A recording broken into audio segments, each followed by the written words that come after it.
Yo, good morning there, chatty chatters, and welcome back. Good to see everybody locked in, clocked in, and ready to go. Something a little different today this morning. Going to be playing some Starship Troopers Terran Command, and then we're going to watch the Slitherine Games event.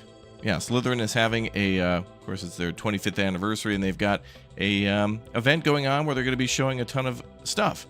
They've got Broken Arrow and another game that just dropped recently called, Rune Quest Warlords, right. So we're going to be checking that out a little bit later in the week. And a ton of new games. As you all know, we've had like the PC Gaming Show. 11-Bit had an event yesterday, and the Game Awards are the day after tomorrow. So there's going to be a whole week of a ton of new stuff. So welcome aboard, and good to see you all here. While we wait for the Slitherine event to begin, we're going to watch or play a little bit of Starship Troopers Terran Command. Very fun game. We're going to play that for a couple hours and then join the tail end of the Slitherine next event to showcase all these big-o major new games. So anyway, welcome aboard. Thanks for subbing. Let me just grab some something here real quick, and then we shall be locked in and clocked in and ready to go. Let's see here. Yep, and then yep, and good. Okay, cool. Just want to make sure we're all locked in. Cool. All right, I want to make sure the game was updated, and we are good. So, good morning, everybody. Yes, Raptoria, welcome back. Had a little trouble downloading and getting the game updated today. I think it was a Steam issue. Steam's been giving me a little bit of trouble sometimes with downloading games. But we're good. So, let's go. I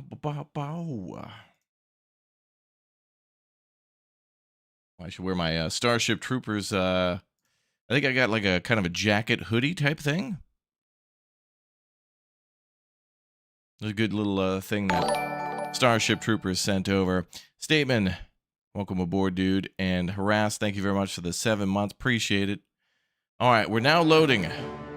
Ah, there we are. Ooh, territory mode is now available. Story campaigns, territory mode, challenge missions. Oh, territory mode is available, but also like in development. What is this? Battle group, the Ground Pounders, forged in brutal desert war on planet Kwalasha. This battle group specializes in infantry and powerful bipedal combat vehicles. Oh. Masters of the ground warfare hold their territory with a grip of steel, relying on sturdy and very defensive turrets. Oh, interesting. Oh, there's the Peacekeepers. Okay, so we can choose one of 3 factions. This is new. So this is in development. The first faction is the Hellraisers. Battle group combines disciplined MI squads with seasoned mercenaries, specializing in brute force with close quarters combat.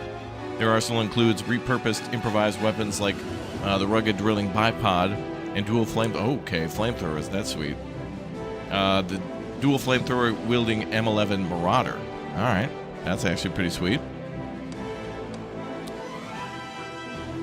And battle group, the Peacekeepers. Peacekeepers are a specialized battle group of elite military police units and veteran local police forces. They enforce justice with advanced weapons platforms like the versatile hovering M9 Cyclone and the area saturating M26 Rainmaker missile launcher. Wow, what's the roadmap on this? Okay, this is something new since the last time we played. Oh, this must have been released in this year because then it goes into 25-26. Oh, damn. Oh, look at all the stuff they're working on. Oh, they got a new story campaign coming? Oh, that's what I've been waiting for. And then a new battle group DLC. I like story-based DLCs. I do. I like when they introduce a new RTS games when they do the introduction of a new faction. I like when they get a campaign too because then you get a little bit more story around the faction, and then also if a campaign, you know, reflects on their strengths, then that's a little bit better. Troopers, listen up. Terrain mode is now available for all players, and we are committed to its continuous improvement. Below you can find the overview of the features and enhancements planned for the next several months. Your input will play a huge part in its evolution. We encourage you to jump in, explore the mode, and share your thoughts with us. We look forward to building the experience together with the community. Oh. Current version territory mode includes the following content: Galactic War. Oh, what? Is there like an actual custom campaign now? Complete territory mode missions to unlock unit technologies and cosmetic rewards. 3 battle groups available in the Galactic War. 11 territory maps for the base game. 9 territory maps for Raising Hell DLC. And 7 territory maps for Urban Onslaught DLC. New arachnid behaviors defending and retaking territory and constructing nests. Oh, damn. And then this is coming next year. So they've got another free update coming sometime next year, and then 2 new DLCs. So a new battle group, which is the... doesn't say what they are. But there's a new planet. So that means a whole new battle group. And then a whole new story DLC. It'll be similar to the Raising Hell and Urban Onslaught's DLC, as well as a new battle group for the territory mode. Okay, so you get 3 things. Or 2 things, rather. Your new battle group and then also a new campaign. Oh, that's pretty sweet. Okay, so this allows us to make our own battles. Actually, that was quite cool. But the custom part is coming soon. But the Galactic War is out now. Oh, damn. So this is like you get to do a kind of a campaign that's not story campaign. That's actually pretty sweet. I want to see what else there is. Story campaigns and then challenge missions. I think we've probably done all the challenge missions, although it doesn't mark them as done. I'm pretty sure we did all these, though. Oh. Well, it marked that we did the Battle of Klendathu. But I'm pretty sure we did Starport Sweep, Knights in Powered Armor. I'm pretty sure we did all these, and we just didn't get through the last 3. I thought we did them. Some of them don't have trophies, but I'm pretty sure we beat these. Wait, it says 2 out of 5. 3 out of 5? Oh, that just must be the list of the challenges. That's like the page or whatever. Okay. And then story campaign. You are here. Klendathu, no campaign yet. Oh, they must have added achievements and stuff. Because likely we would have gotten a few of these achievements, I think. Oh, they must have added these later. Okay. Yeah, because we did the main campaign, and then we started playing the DLCs, and that's when they must have added the achievements. We've got 5 out of 14 and 2 out of 18 for these last 2. So there must be... we must have beat this campaign, and then when we started playing the DLCs, it was updated. Alright, well, let's try territory mode, which is not complete, but still pretty sweet. Let's try the Hellraisers in the Galactic War. We recommend completing the Ground Pounders tutorial missions first. You want to switch to the Ground Pounders battle group. Okay, we'll do what they recommend then. Oops. So Ground Pounders Galactic War tutorial. Cliffhanger. Clear all hives and defeat the final wave attack. Okay, let's go. I'm doing my part, chat. Are you? Are you subscribed? Are you doing your part? Are you following? Bum, bum. Oh, yeah. Click to join the battle. HQ wants all hives in your sector taken out so the bugs can no longer threaten our assets in the surroundings. Good luck, Commander. I'll be on standby, ready to support you every step of the way. Thank you. Could you give me a Gatorade? It's kind of warm out here. New objective. Clear all hives. Great. Looks like they'll attack from down here, too. Alright, well, let's deploy troops. Request basic units. Rifle.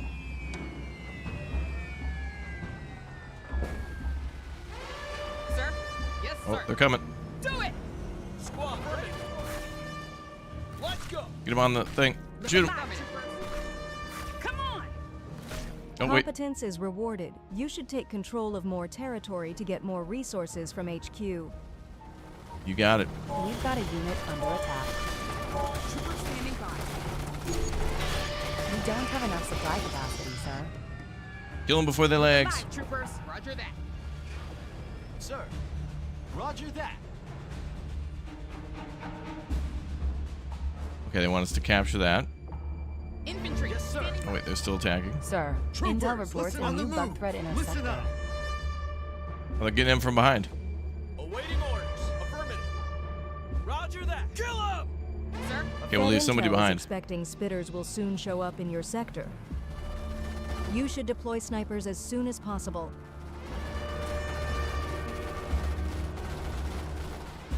Sir, on the Okay, let's move. push forward and capture that flag. Affirmative. On the move. Look alive, troopers. Fight or die, soldier. Got him. Come on. Got him. Standing by. With me. On the move. I'm doing my part. Squad. Good to ready see the for gun orders. emotes Yes, in the sir. chat. Hell yeah. Pew pew.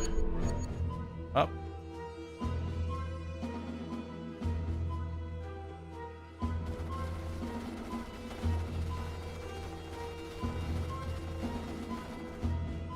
Affirmative. There we go. Okay. All right. We gotta. I think we gotta keep somebody at base. They keep Roger. attacking. Listen up. Move out. You want to play some Starship Troopers now? Hell yeah. Standing by. Moving out. We almost got him. Nice. And we need to capture more flags. Let's go left flank now. Troopers, listen up. Affirmative. Roger that. Fall back and grab the other one.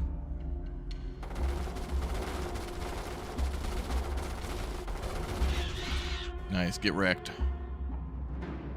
Bugs might be able to recapture, so we should probably Awaiting orders. be Let's aware go. of that.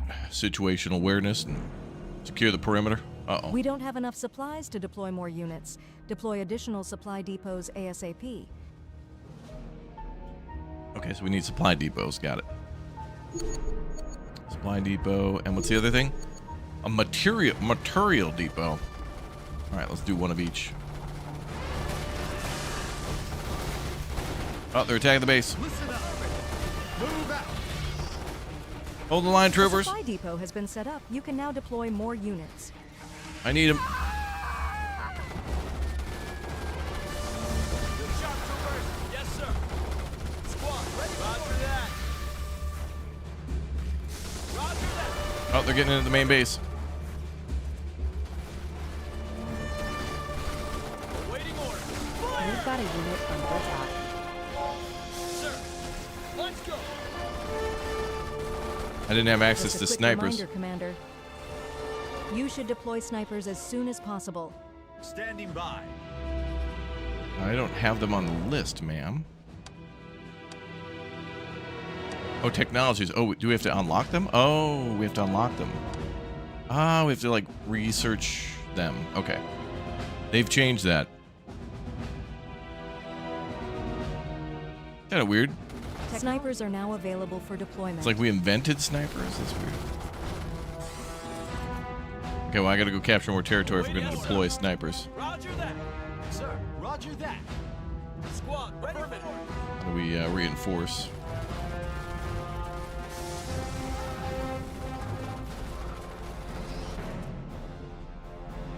F. Sir, All right, troopers, we're heading out. We're going to secure position 2. Protect the Dino Nugget supply. That is correct. We'll maintain a perimeter, diameter, and a circumference. Maybe even a mean, median, and mode. firing will. Oh, God. Good job, troopers. Yes, sir. Those acid bugs are ripping us up. Squad, ready. Let's go.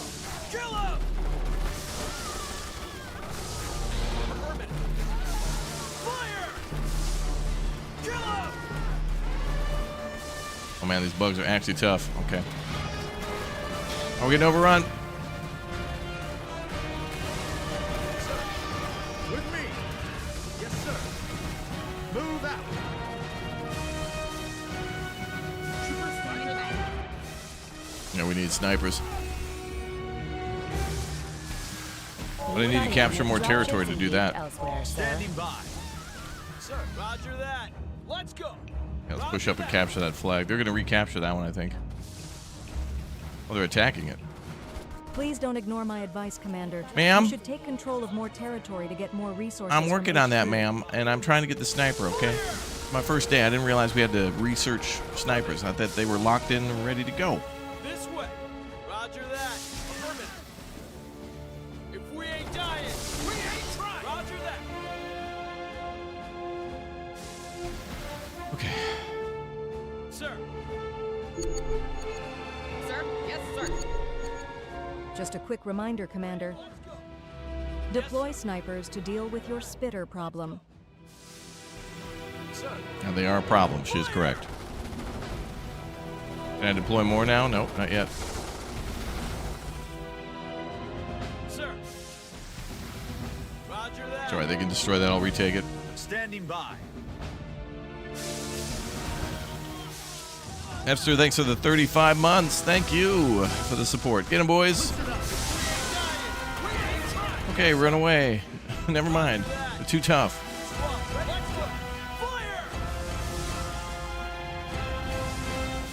With me. Did we not get grenades? Standing Yes, sir. by. Roger that. Okay, thank God we survived. Squad, let's go. If we ain't dying, we ain't trying. Oh boy. We've got a unit. Okay, we gotta like on-deploy a unit. Sir, roger that. Let's disband these light units that are wounded. How can we disband them? Swap or disband unit.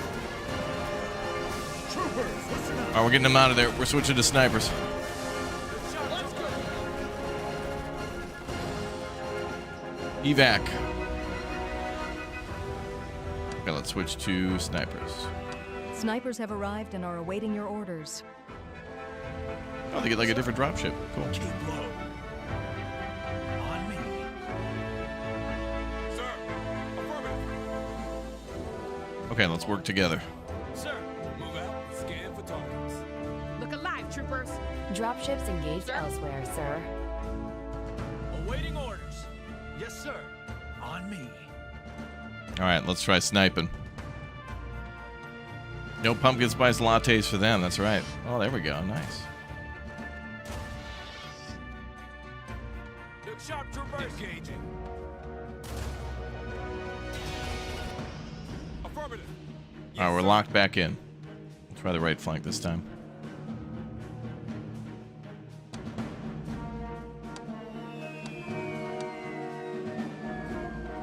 Troopers standing by. Where do you need us? Roger that. Sir, move out. Okay, recapped. Good. Yes, sir. Infantry standing by. Roger that. It's an ugly planet. A bug planet. Miss me. Roger that. Take the shot. Opening fire. Engage. A unit has been promoted, sir. Unit has been promoted. Yeah. Roger that. Sniper team. Let's go. Look alive, troopers. Squad, moving out. Okay. Unlock ability. Upgrade to rifle troopers. Another rifle troopers. Sir, listen up. Well, they've changed kind of how some of the things work in the game. Sir, Roger It's that. gotten some feedback and made some interesting changes. Yes, sir. Roger that. sir. Yes, sir. Get up there, boys. Keep low. We've got a unit under attack.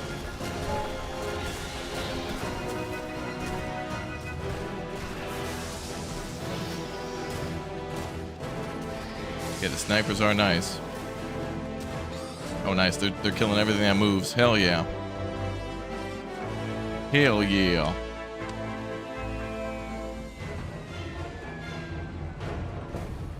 Infantry. Okay, now maybe we can attack left flank. Troopers standing Yes, by. sir. That's music dramatic.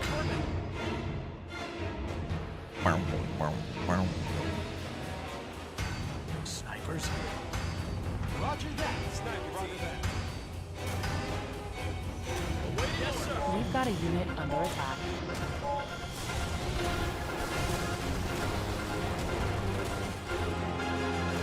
We've got a unit under attack. Oh, unit under attack. Infantry, come on. Okay, fall back. Oh, wow, wiped out. Get overrun. Standing by. On the move. Firing well. Roger that. On the move. Flank him. Sir.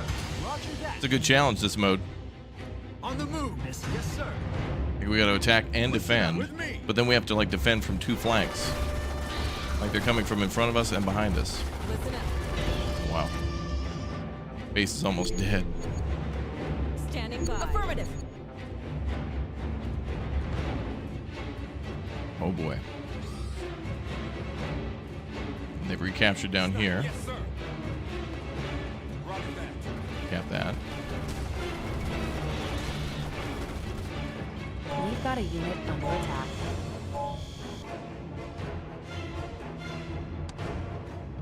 Let's get another rifle group. We got to protect the base, front and back. Alive, Rune, come on. Sniper team.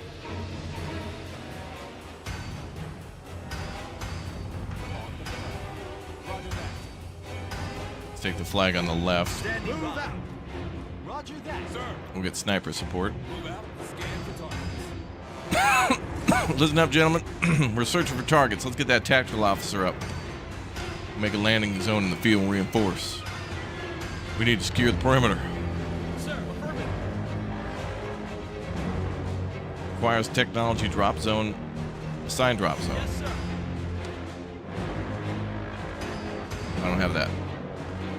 Never mind. Change plans. What's the situation? Come on, you apes. You want to live forever? Yes, sir. Listen up. With me.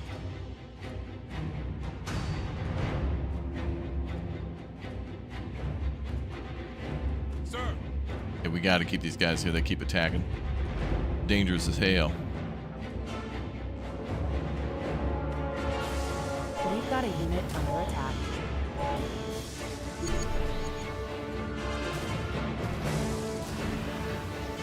We've got a unit Standing under by. attack. Yes, sir. It's like a base in front of us. Oh, they're counterattacking.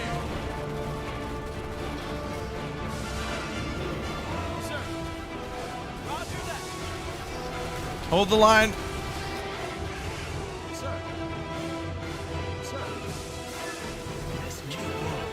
Okay, we gotta get those spitter bugs. We've got a unit under attack. Base is under attack.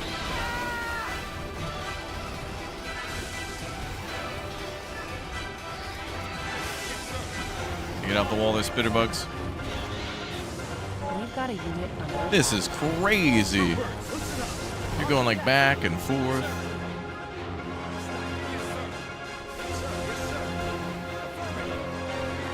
I don't even have grenades. Let's go. Everybody fights. Snipers.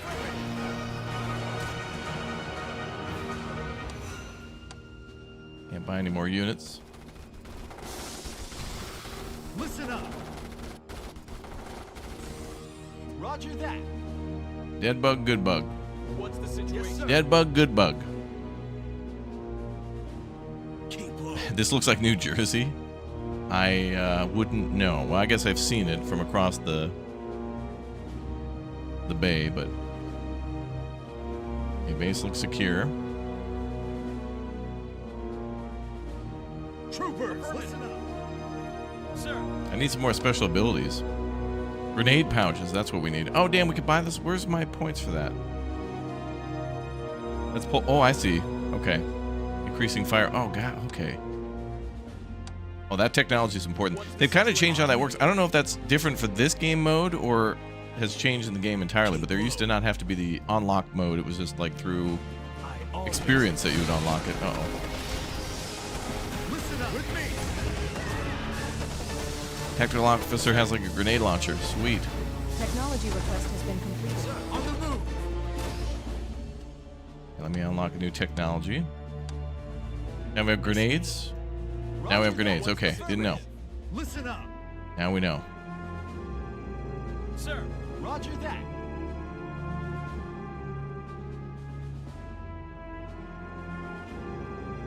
Standing by. Well done, Commander. Control of territory is vital to stay ahead of the bugs. We're trying to stay ahead of these bugs. The only good bug is a dead bug. Technology It's not a request bug, has been completed. it's a feature. Open fire. Move out. Okay, I need to go down here. And I gotta get Sir, this group roger that. rescued. With me. Sir. Yes, sir. Infantry, standing by. Standing by. Open fire! Okay, we're gonna push forward. Sir, yes, sir. Troopers, listen up. Keep low. Sir. Snipers are in a pretty good spot there. What's the situation? Nobody quit, sir.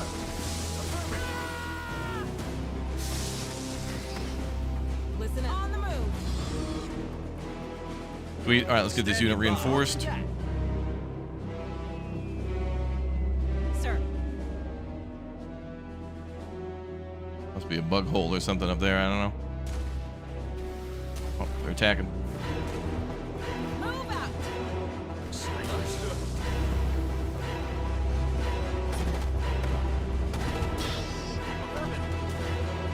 Standing by. Roger that.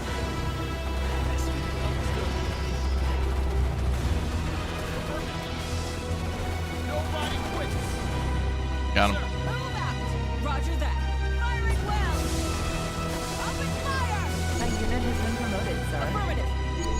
Sir. Boom bundle, go. What's the situation? Affirmative. Keep low.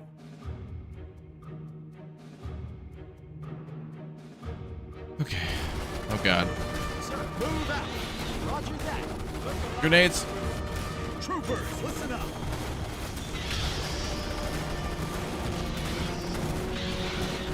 Standing by.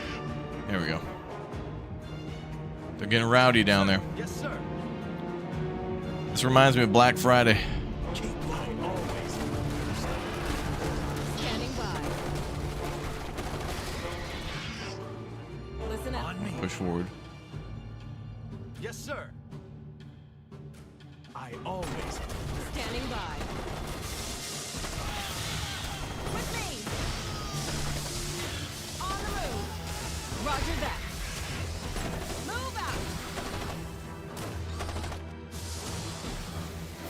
Roger that. What's the With situation? me. Damn spitter bugs. Yes, sir.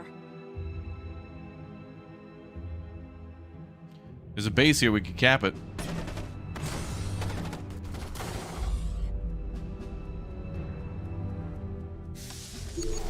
Can't get any more reinforcements though. Listen up. Affirmative. The damn spitter again. Move out. Sir. Keep Okay, we're gonna low. cap the base. On me. I always hit the nerve stem. What's the situation? Move out. Let's go. Everybody fights. Open fire. Sir. Sir. Hold the line. Standing by. Grenades out. Sir. Oh god, they're coming from two directions. With me. Sir. Roger that. Standing by. On the move. Listen Oh, up. we're being overrun. A unit has been promoted, sir. Roger that. Too many. Understood. We've got a unit under attack. Standing by. Always. Sir. What's the situation? Okay, gotta switch these riflemen out. Affirmative. Troopers, with me. Sir. Come We need to make a big push to that base to win. They're close to winning. Listen up. Infantry. Standing by. Troopers, move out. Affirmative. Sir. Roger that. All right, we gotta get in there and take that base.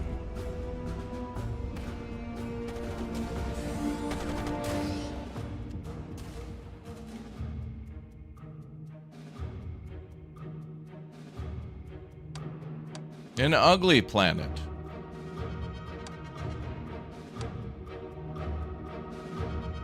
A bug planet. Oh, nice sniping. Sir. Yes, sir. Snipe. They might be able to flank from this side too. Affirmative. Opening fire. On the prowl. Roger that. Okay. Sniper. All right, we're good to go. Get him, boys. Nobody quits. Yes, sir. Sir. Yes, sir. Roger that. Standing With by. me. Let's go. Everybody.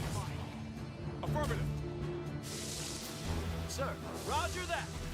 Miss me? Keep low. Oh, God. Roger that. On me. Sniper, yes, sir. Roger that. Move out. Scan. Comms base is operational, sir. Nice. Dropships on standby. Ready for orders. Now we can reinforce and kick ass. Snipers. We've got a unit under attack. They're all over the base. Standing by. We've got a unit under attack. Listen up. Affirmative. On the move. Commander, the bugs are starting to pose a serious threat.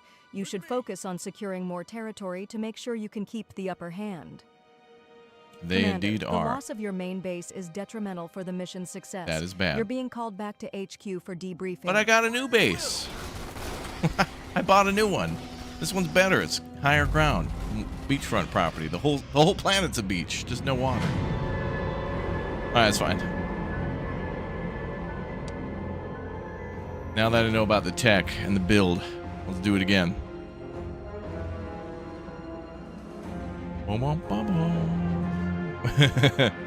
Let's go. HQ wants all hives. You got it, ma'am. We got you. We got you.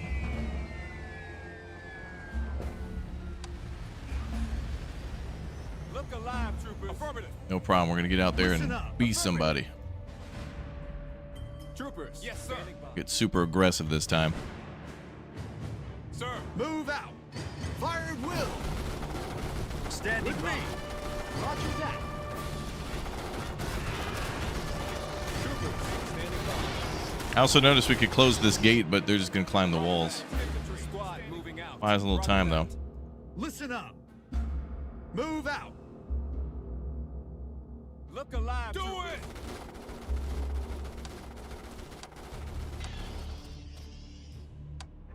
Now let's unlock the tactical officer. He was pretty good, actually. Come on. Yes, sir. Technology report has been Standing by. And grenades. Can't get a grenade yet. Calling the snipers, though.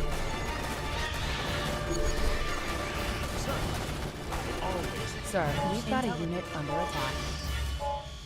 Yes, sir. On me. Roger that. Okay, let's take the right flank. Sun was in my eyes. Yeah, that's right. The sun was in my eyes.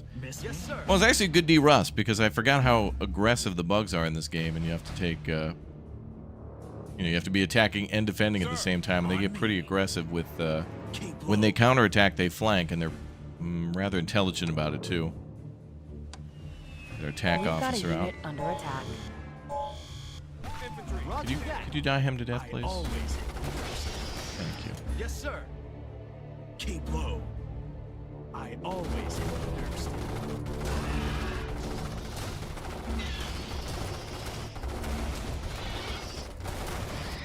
Affirmative. Yes, sir. Sir. Affirmative. This ain't gonna be a picnic. I think I'm gonna swing to the left there.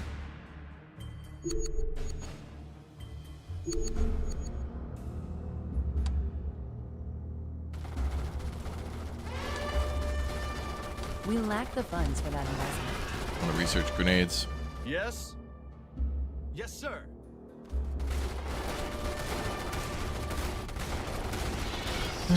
Raptors Roughnecks, that's right. Everybody here has a rough neck. Nobody here uses moisturizer. Not in this unit. Skin is as dry as sand. Like sandpaper. Oh, Troopers on the move. Sir. We lack the funds for that investment. Troopers, let's go. Everybody fights. I need another rifleman for the defense. Are you telling me there's some sort of brain bug? On the move. Fire at will. Affirmative. Listen up. On the I'm gonna move. put them top and bottom there. Sir. Keep low. Roger that. Affirmative. I always hit first. Can we research grenades? Not yet. Yes.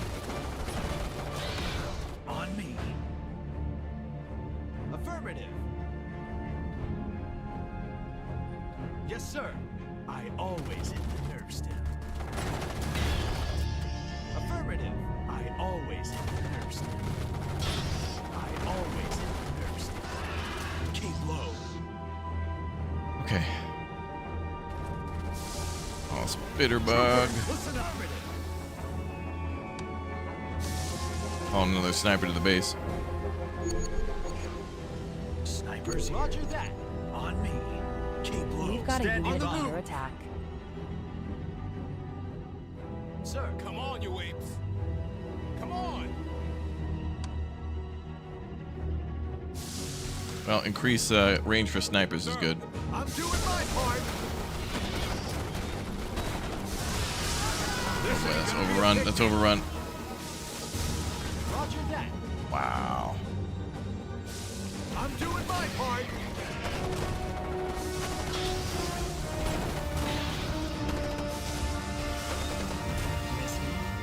Fed intel reports escalating bug swarms ahead. Supply your troops with grenades. Technology request has been completed. Yes, sir. On me. I gotta fall back. Oh, they're attacking there. Yes, sir.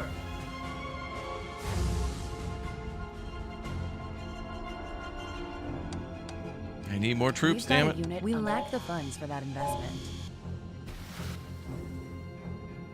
Snipers low. Sir. I'm doing my part. Troopers, standing by. Sir. Commander, the bugs are starting to pose a serious threat. They are. You should focus on securing more territory to make sure you can keep the upper hand. Lady, they are attacking our base. We've got a unit under attack. Troopers, with me. On the move. Miss me. On me. Sir, roger that. We've got a unit under attack. Sir. I know this game is loaded with bugs. Would you like to know more? Sir. Roger that. Yes, sir. Okay, I got an idea. Listen up. Affirmative. Yes. Affirmative.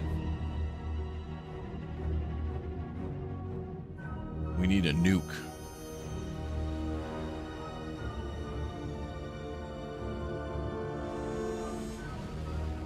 Troopers, listen up. On me. Okay, now we got our grenades. Listen up. And try to capture that flag there. Sir. Keep low. That one's still ours. Affirmative. Roger that. I always miss me. I always Troopers, yes, listen up. Our troops are now equipped with grenades. Put them to good use. Sir. On me. I always standing Well, I'll put by. it in good use. Snipers here. Affirmative. Let's go. Everybody fights. Yes, sir. Sir. Affirmative. Oh, damn it. Sir. Roger that. Sneaking up behind us. Affirmative.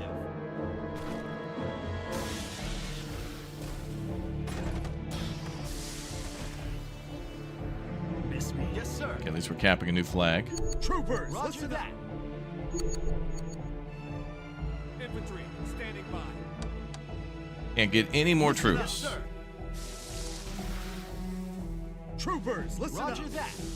Make do. Sir. On me. Affirmative. Snipers here. With me. Roger that. Open fire. Let's go. Everybody fire. Affirmative. Standing by. Roger that, sir. On me. Troopers, listen Move out. Yes. See if I can capture that flag. We got limited manpower. We've got a Standing unit by. under attack. Sir. Roger that. On the move. Sucks. Roger that. Miss me? Yes, sir. Standing by. With me. Troopers, squad moving out. Come on, you apes. Sir, roger that. Yes, sir. Sir. Commander, the bugs are starting to pose a serious threat. You should focus on securing more territory to make sure you can keep the upper hand. Roger that. Troopers! Have that, spitter bugs. Catch. Good. Good. Come on, you apes. Roger that. Sir. Yes, sir. Ugh, frag out. Come on, you apes. Oh no, they're all over the base. Standing by.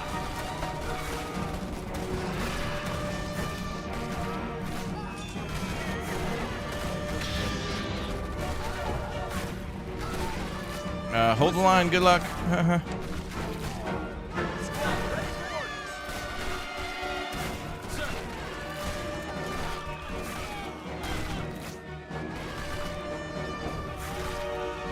Roger that. Oh, they've almost killed the base. Damn, it smells hard.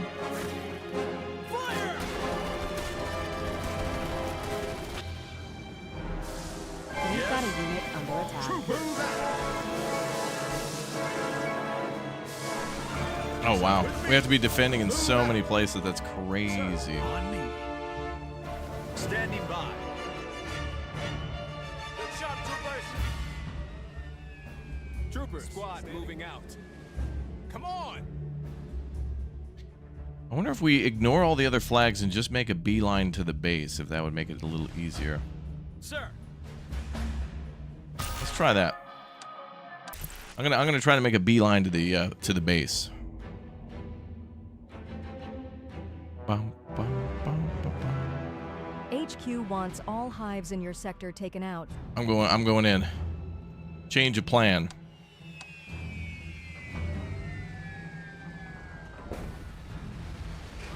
Awaiting On orders. the move. Affirmative. Look sharp, troopers. Roger that. Listen With up. me.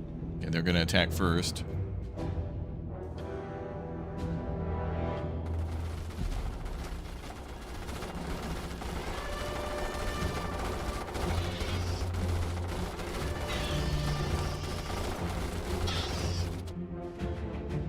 Awaiting orders. Roger that. I'm gonna take the northern Yes, sir. route. Standing by. We're gonna push to that base. Technology unlock snipers, please. Look sharp, troopers. We ain't dying, we ain't trying. Awaiting orders. Move out. Technology request On the has been move. completed.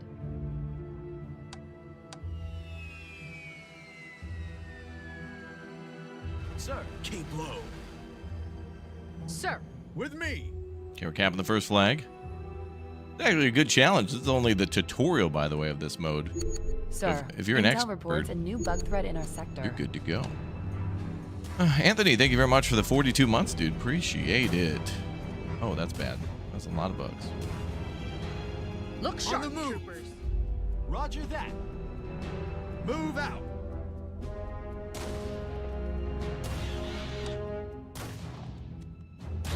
We've got a unit under attack. Call down another squad. Sir. Sir. No grenades yet. Hold the line. Where do you need affirmative? We've got a unit under attack. Roger that. Ready here. Wow, snipers cleared out the whole squad. Awaiting Yes, orders. sir. Roger that. Affirmative. The only good nug is an eaten nug. Listen up. Yes, sir. What's the difference between this and Helldivers, really? It's true, there's like a lot of vibe. A Helldivers like a base builder game would be amazing. Maybe Slitherine would do that in the future. Standing by. Maybe they'd team up or something like that, make a spin-off game. I mean, it's not impossible. I need more stars. Sir, let's go. Sir. This way. Yes, sir. Just rush the spitter bug. Affirmative. Helldivers heavily influenced by this game. This game, maybe, but definitely the Starship Troopers franchise for sure. I mean, there's Awaiting orders. Roger that. everybody loves themselves some Starship Troopers. The movie, games, mods. A lot of people turning other games into Yes, sir. Starship Troopers. Roger that. Move out.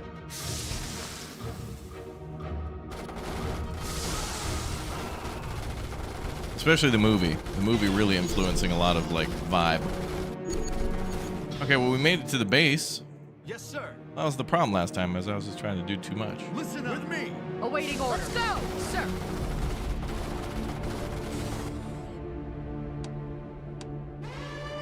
Bugs. Snipers here. Damn, snipers at the base do actually a pretty good job. Look sharp, Roger that. troopers. We've got a Move out. unit under attack. Let's go. Sir, affirmative. Need to research grenades. Troopers, listen up.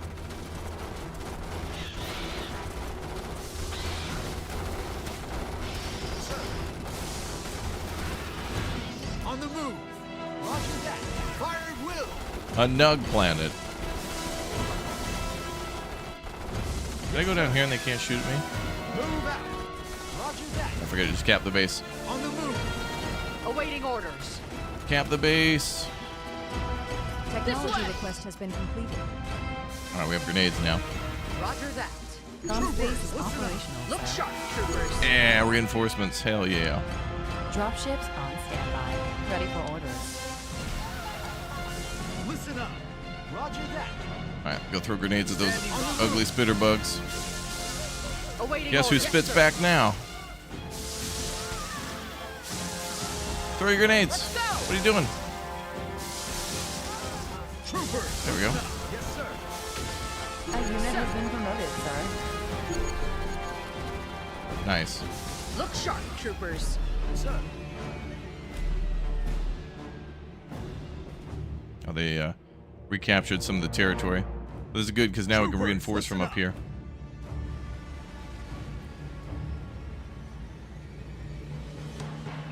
Get a third squad. Sir. We've got a unit under attack. Listen up.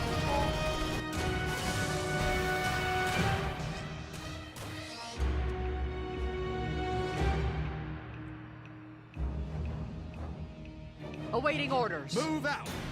Affirmative. Okay, maybe we can spike the bug base now. Oh, they're attacking from up there? That's lame. Troopers, listen up. Yeah, we'll call down a sniper. Listen up. Firing well. We'll shoot back. Sir. Engage. Look sharp, troopers. On the move. Roger that. Yes, sir. A little different tactic on this one. Rather than capturing all the territory and We've got a securing all unit the under attack. flanks, this is rush. Let's go. Everybody fight. Sir, affirmative. Sir, Standing by. standing by. Listen up. Affirmative. Listen up. Awaiting orders. On the move. Yes, sir. Uh-oh. Troopers, listen up. They're pissed. You've got a unit under attack. Sir. Listen up. Standing on the move. Too many spitter bugs. Jeez. We've got a unit under attack. Sniper team. Standing by. Roger that, sir. Troopers, listen up. Dropships engaged elsewhere. Commander, the bugs are starting to pose a serious threat. You should focus on securing more territory to make sure you can keep the upper hand. Listen up. Standing affirmative. Look sharp. We just gotta rush them. Roger that. With me. On the move. Miss me. I'm on it. Yes, sir. Awaiting Roger that. Yes, sir. Look sharp, troopers. Affirmative. We've got a unit under attack. Open fire! Sir. Opening fire. Oh my god, the amount of spitter bugs. Sir, this way! We get a group up there to throw a grenade. With me. Listen up. Move out! We've got a unit under attack. Look sharp. Roger that. Listen up. Firing well! Awaiting orders.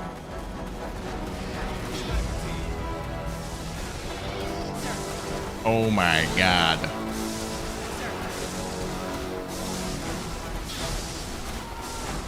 Like Bethesda Studios with the bugs coming out of there. Snipers on me. Listen with me. Standing by. Okay, fall back. Affirmative. Sir, roger that.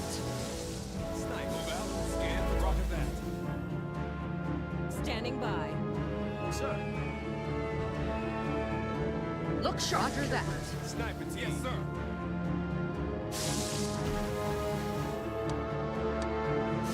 Sir, Snipers. Roger that.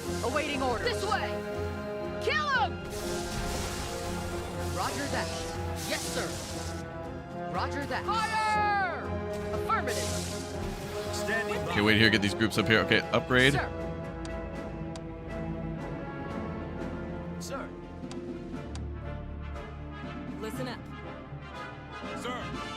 Move out. Okay, here we go. With me. Troopers. Get up there, we're gonna close the door behind them.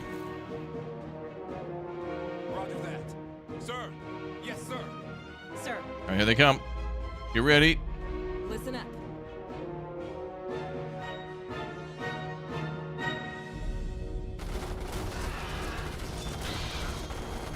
Standing by. Sir, Sir. Get in there, we got him. listen up. We got him. That was interesting timing. Infantry. Standing by. All hives neutralized. The tunnels are dead. A new bug threat in our sector. The arachnids are striking back in a show of force. Stand your ground, troopers. Lady, what? Affirmative. Oh, this is gonna come to the base now? Oh, what the hell?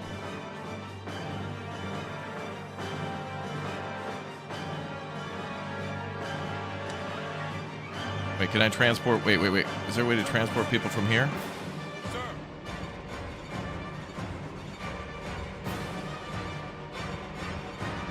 Okay, we can fast travel. Look alive, troopers. Go, troopers.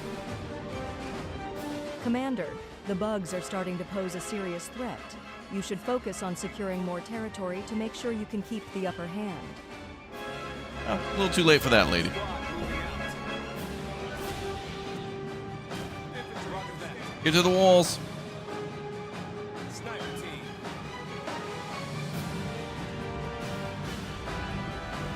Listen up. Move out.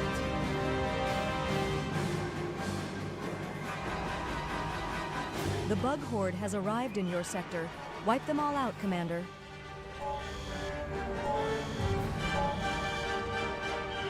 Okay, reinforcements are here. Troopers. Yes, sir. Squad. Sir. I'm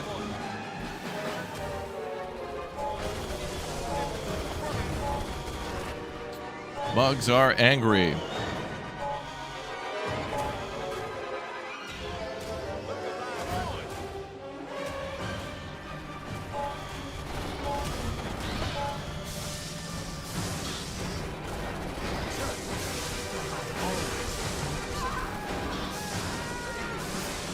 Taking the shot.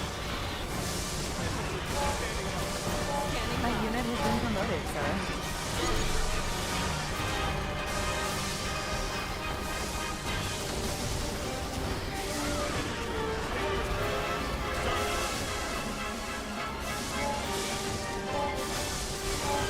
Hold the line, baby.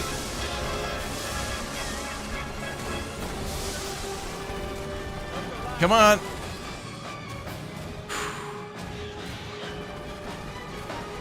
There better not be like a tanker bug showing up. Counterattack repelled. Hold positions. There's more? Objective complete. Well done, Commander. I think we did it. That was tricky. That's good. I think we did A it. major infestation has been purged, dealing a heavy blow to the arachnids' control over the sector. You did it, Commander. Good job. First try. Did we do it? We did it. That was tough.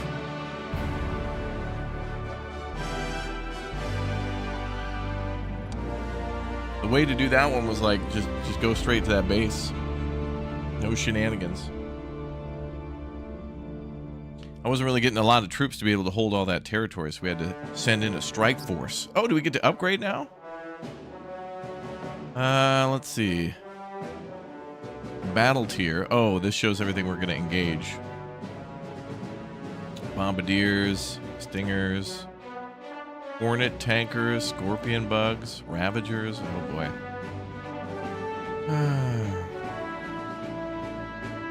What are these red dots?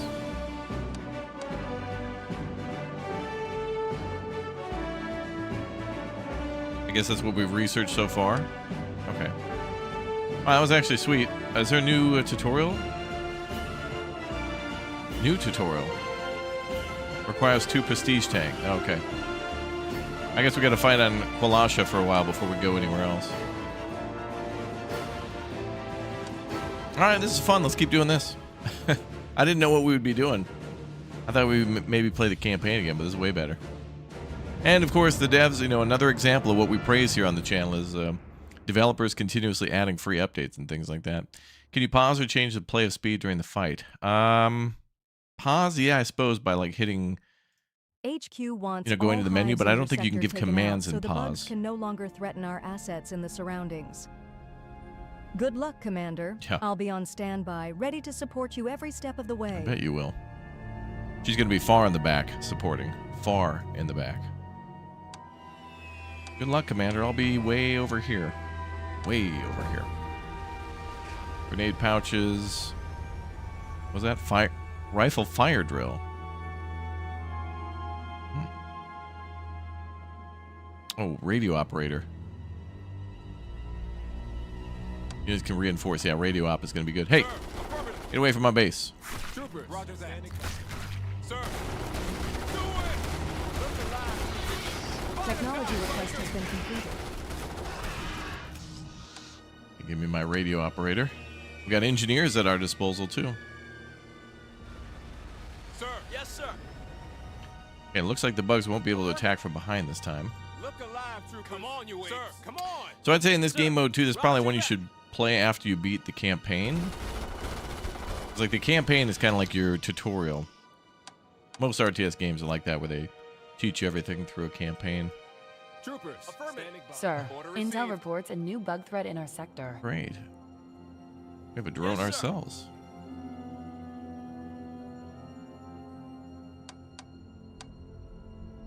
I'm gonna wait for combat engineers. Look alive, troopers. Look, there's a path down there. Commencing hostile communications. Let's go north so I could deal with their reinforcements too. Yes, sir. We'll probably have to leave a rifle group behind. Troopers. Order received. Commencing hostile communications. Roger that. Yes, sir. Affirmative. Yes, sir. Commencing hostile communications. Look alive. Reading you. Bye-bye. Order received. Roger that. Troopers. Standing by. I want my grenades. Look alive, yes, sir. Infantry, standing by. Roger that. Sir. Take the high ground, boys. Squad moving out. Sir. Order Good work, received. good work. Good work, good work.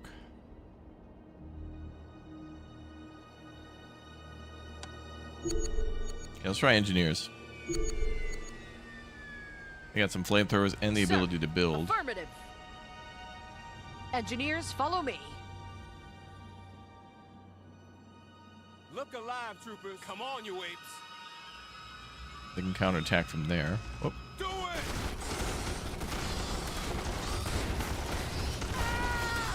Troopers, squad moving out. Fight or die, soldier!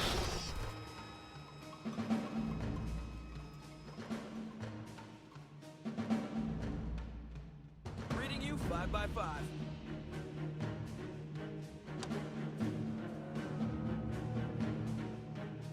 Sir! Sir, affirmative. Engineers reporting. Affirmative.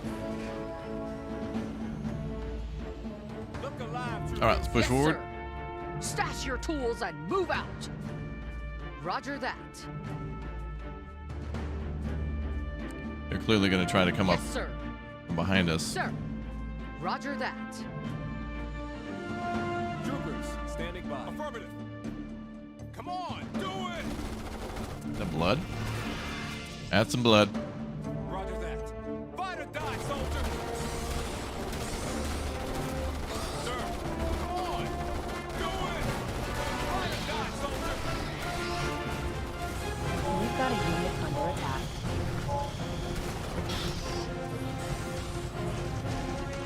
Hold the line, boys.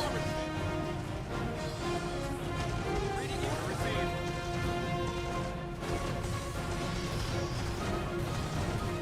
Yes, sir. Nice try, Bugs. Sir.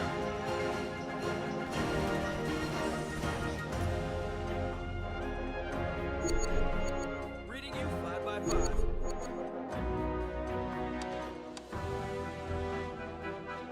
Sir. Yes, sir. Roger that. Gotta go for that friendly base again. Look alive, troopers.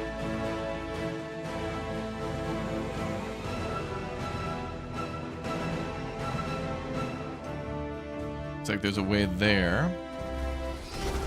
We'll find our way up here.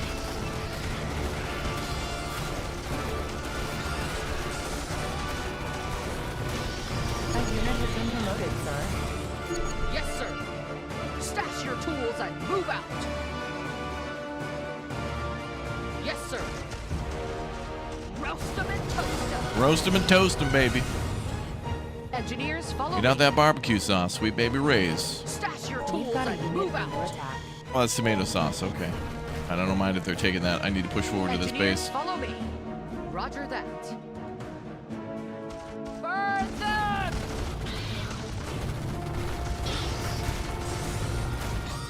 Stash your tools and move out. Affirmative.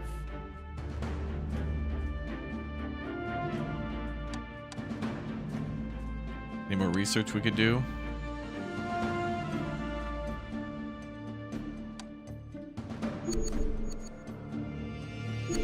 Sir, Roger that.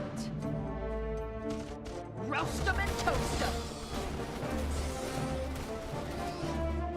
Stash your tools and move out. Oh, we can't go up there? Oh, damn. I totally thought that was a We've path got to a go. unit under attack. Burn them!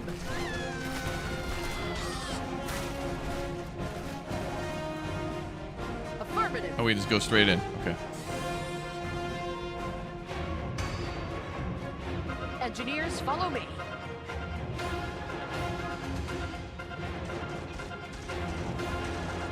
Roast them and Nice that we get the toast them. engineers. They get to drone that scouts a little bit. We can see what's coming.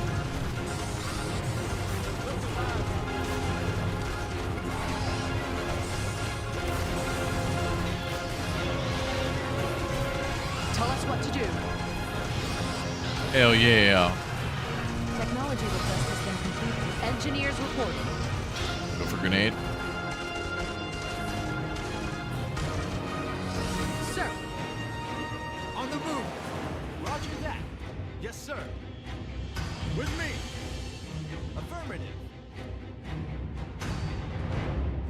Yes, sir. Let's go. Everybody fight. Listen up. Move out. Uh-oh. There's a lot of them. We've got a unit under attack. Technology request has been completed. Standing by. They're about to capture our base. Yes, sir. They're close. I got nothing I can call back there. Shouldn't even have to defend that base. They could have just dropped us in as a unit. If they attack that, we're going to lose. engineers reporting. It's going to be dumb, because I can't be in two Comms base places is at operational, once. sir. Sir, However, I could do this. Dropships on standby. Ready for orders. We've got a unit under attack. A unit has been promoted, sir. We'll bring them back.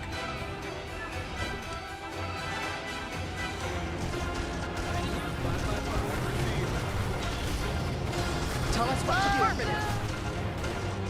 Roger that. Roast them and toast them.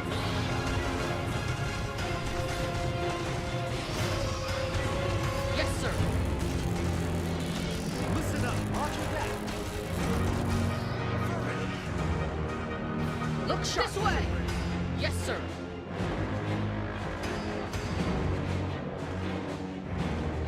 It looks like we can call in another unit. Calling some more engineers. And more riflemen. That was close. We almost lost that base. Engineers, come on, people. Engineers reporting. Affirmative. Sir. Affirmative. Sir, come on. We've got a unit under attack.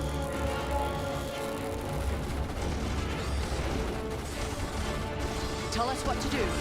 Burn them! Sir. Roger that. Yeah, we should be able to hit that bug Moving hive. out. Roger that. We're gonna be mad. Do it! Engineers, back. Sir. Engineers, follow me. Roast them and toast them. A unit has been promoted, sir. Squad moving out. Fire or die, soldier!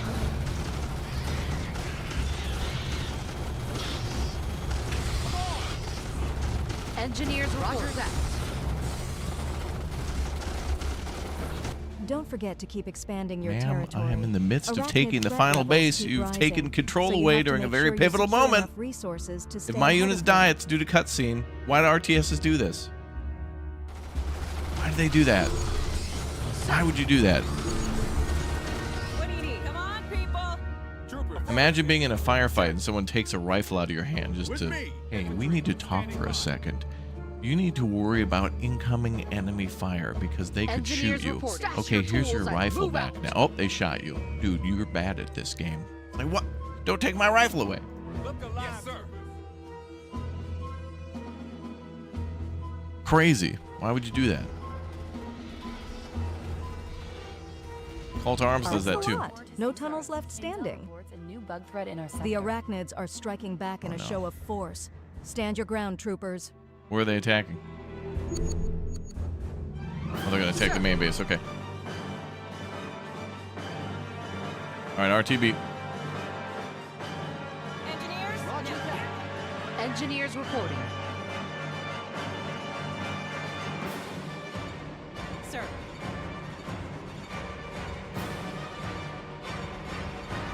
Standing by. Gonna funnel everybody in. Look alive, troopers. Sir.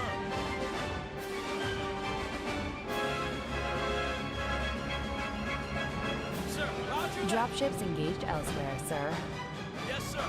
Dropships engaged elsewhere, I don't sir. have time for elsewhere. Dropships engaged elsewhere, sir. Dropships engaged elsewhere, I'll have to sir. come back for them. Listen up. Move out. Affirmative. What do you need? Yes, sir. The bug horde has arrived in your sector. Wipe them all out, Commander. Yes, sir. Affirmative. Sir.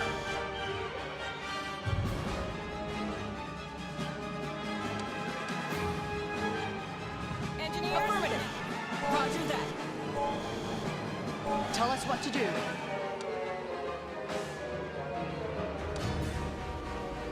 Blazing spear. All right, here Just they a quick come. reminder, Commander. You should take control of more territory to get more resources from HQ. Why the ma'am? We're Commander. Get back to base. They're about to attack. Also, Commander, you know you should like. Awaiting attack. orders. I can only attack or defend, man. Can't do both. Look alive, troopers. Sir. Sir. Order received. Radio operator can't bring in anything. Let's get you out of here. See if we can get more points for another unit.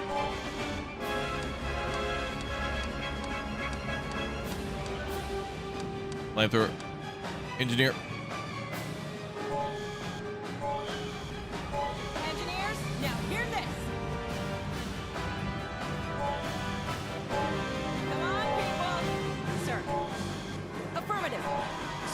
Engineers, follow me. Affirmative.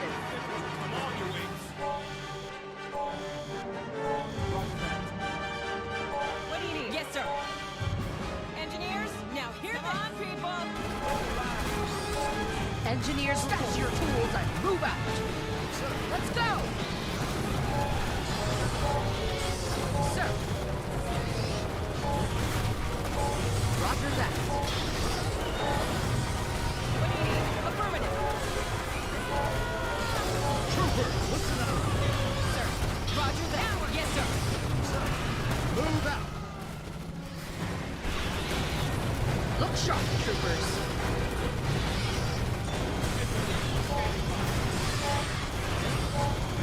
What do you need? Kill him with fire, boys. Sir. Roger that. Tell us what to do. Engineers, follow me. Sir.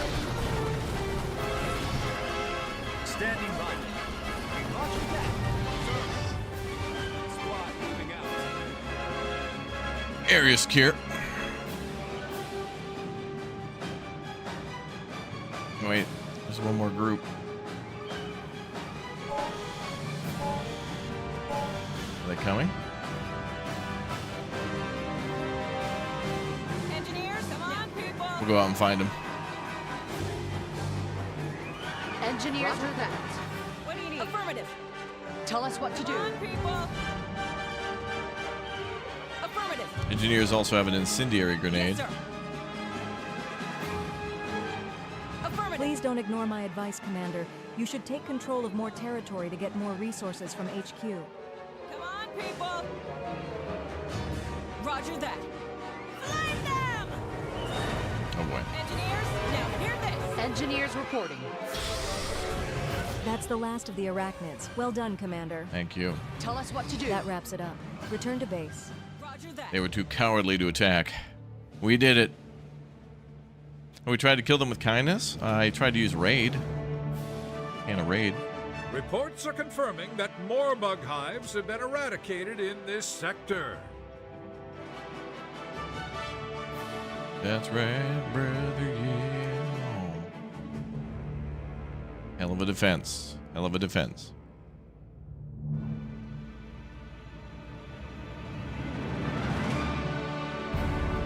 Oh, we had a secondary objective to like hold 4 positions, but it's like, yeah, unless you give me more troops, yeah.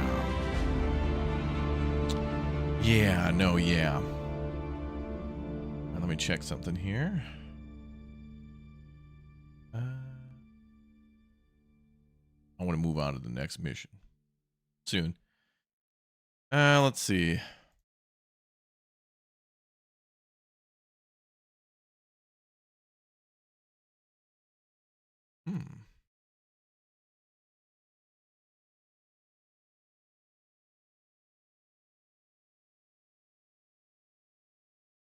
Okay.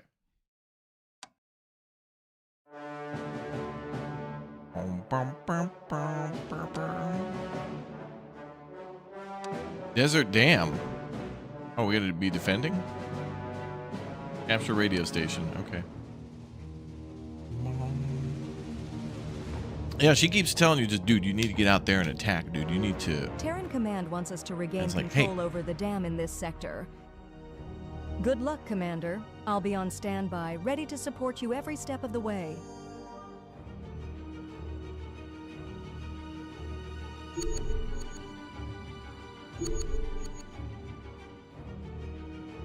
Okay, capture the radio station. Oh, great, and they're going to attack from below.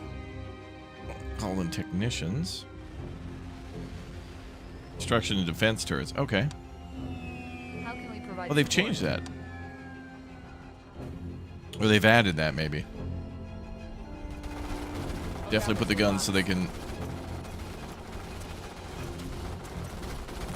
Oh, boy. Waiting order.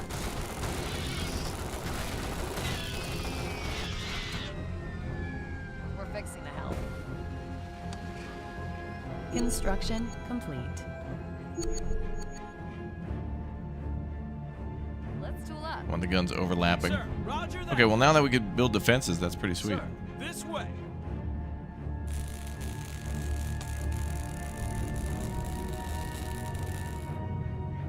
Good sharp trooper. Yeah, this lady's like, you should defend the attack by attacking the defense. It's like, what? Construction complete. Sir, What are you talking intel reports a new bug threat in our sector.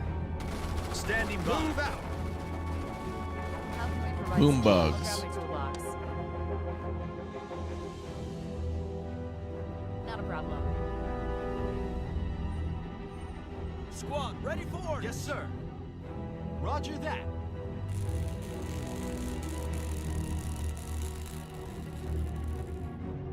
Sir, let's go. Troopers, on the move. Construction complete.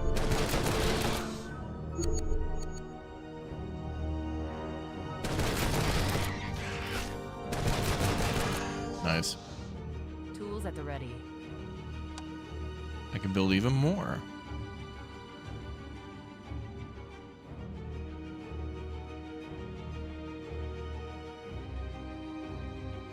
I'll grab my toolbox. Awaiting Yes, orders. sir. Oh, On the move.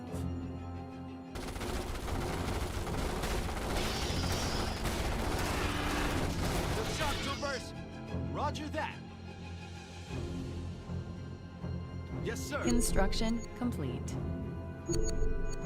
Anything broken? Let's tool up. let's tool up, yeah. Awaiting orders. With me. On the move. Fire at will. Yes, sir. Move out. Affirmative. Move out.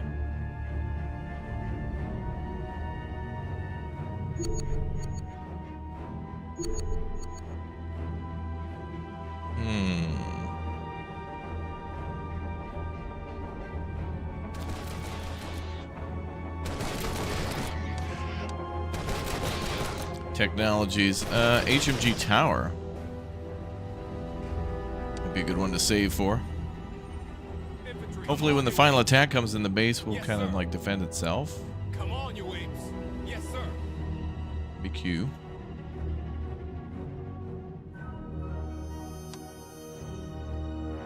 Tools at the ready.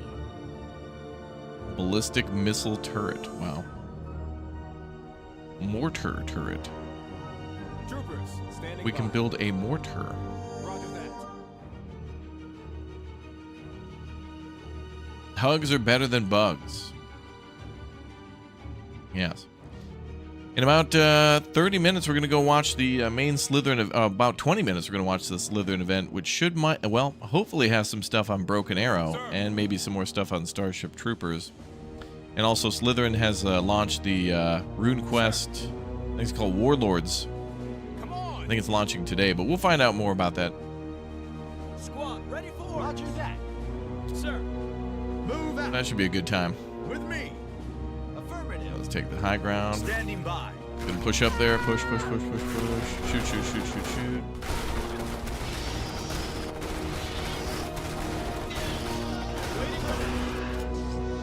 Okay. Always difficult to go uphill. Good shot, Move troopers. out. Yes, sir. Anything broken?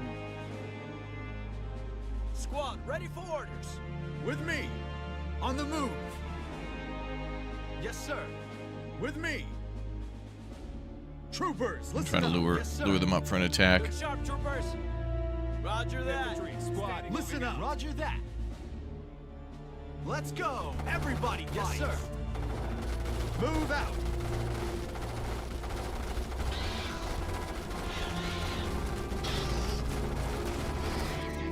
Roger that.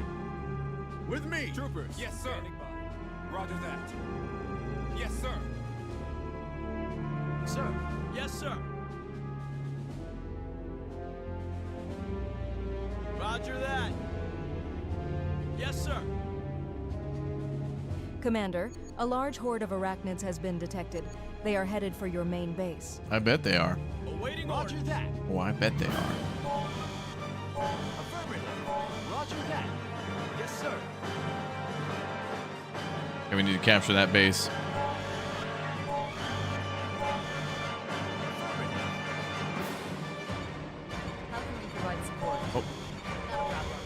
Defend those turrets.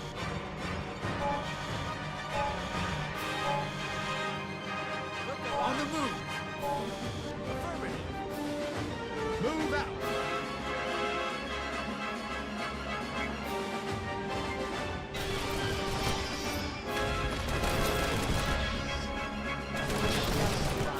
Heading there now.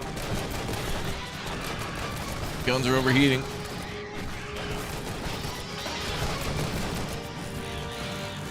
Well, those gun turrets could take a pretty good beating. No, we're still holding. With me. Yes, sir. Open fire. Affirmative. Move out.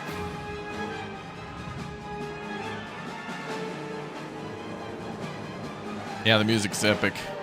Very Our base is intense. secure. Good job, Commander. The arachnids are striking back in a show of force. Stand your ground, troopers. And it's gonna hit up the main base.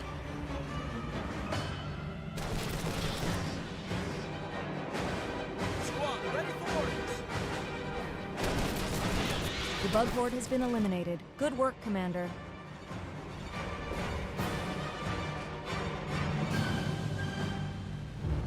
Look alive. Affirmative. Capture the radio station. Now we can do like now we can like do a call-in trivia and stuff and give away Lakers tickets.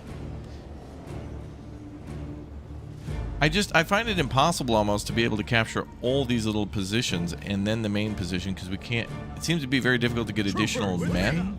Yes, sir. It's like if we're going to hold all this territory that the enemy's going to counterattack, we need to have more, Yes, sir. troops to do it. I'll grab my toolbox.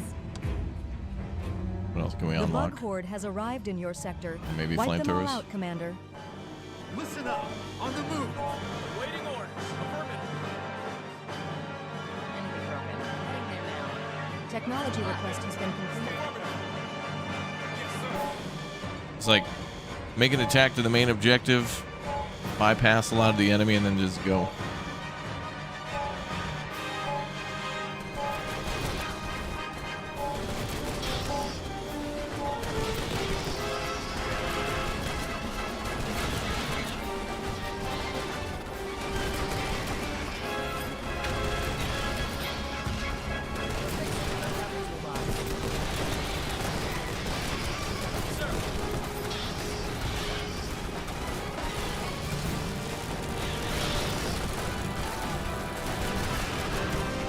The last bug is down. Nice work. Well, that was Objective complete. Way well easier. done, Commander. it's like, command, they're all dead. Can I go capture like the 3 remaining positions? No.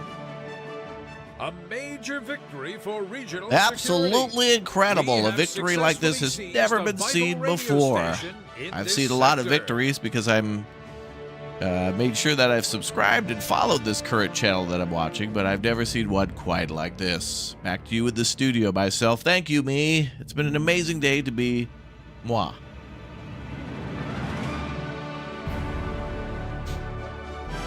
All right.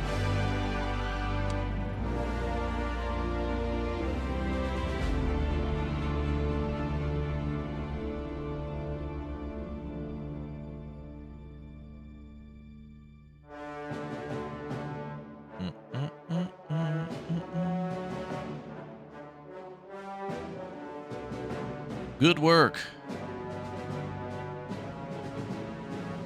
So am I getting prestige by completing missions? That was like a 3rd mission, I think. Oh, okay, so now we're done with the quote-unquote tutorial. Now we can do Delta Fall, Water War, or Cliffhanger. Now let's keep going with the top stuff. Kill plasma bugs. Oh, the objectives are changing. Repair the power turbine. Capture the main base. Ooh, let's do that. I like capturing bases. This looks like a great game. It's been out for a couple years, but this is fun. And it is good to see the developers adding more game modes and such. There's a This is kind of a game mode that's just kind of more of a sandboxy, pick your own objectives and kind of do those things. This plays a lot faster, but there is a campaign, and then there are stories in that campaign, as well as multiple DLCs that have stories in those campaigns, and then there's also like a challenge mode and a couple other things too. So they keep adding cool stuff to it. HQ wants this sector secured. But first things first. Dropships on You need to establish a foothold in the sector by capturing this abandoned base. Good luck, Commander. I'll be on standby, ready to support you every Oh, she's step of always the way. on standby, way back there. Don't worry, Commander. I'll give you words of encouragement. Bye. Yes, sir. Come on, you apes. Roger that. We need to get in there. Affirmative. Do it. There's the bugs. Hi there, beautiful. Sir. It's kind of nice. These play really quickly. I didn't know this was in the game, and this is just, I could play this all day. Under attack. I'm going to ignore that for now. Let's take the base. What do you need? Hold on, maybe I need at least one of these. I don't know. Come on, you apes. All right, let's go for the base. Roger that. Come on, you apes. Squad moving out. Why didn't HQ just drop us at the base? It's completely undefended. Sir. Yes, sir. HQ with their Comm infinite space is wisdom. Operational, sir. Oh, cutscene. Well done, Commander. This station is now your primary base of operations. Keep it secure at all costs. You're not done yet, however. HQ wants all hives in your sector taken out, so the bugs can no longer threaten our assets in the surroundings. You got it, ma'am. Sir, intel reports a new bug threat in our sector. Engineers, now hear this. Kind of bug. Sir, intel reports a new bug threat in our sector. Let me get the technicians and more shooty guns.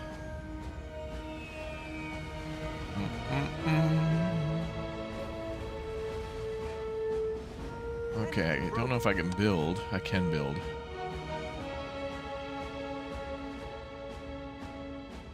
Let's tool up. Sir. Okay, we'll leave the technicians behind to build.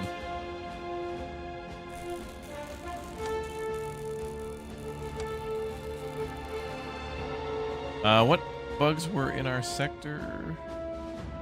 Drone hordes, okay. Instruction complete. Probably should go with engineers then. Flamethrowers. Provide support.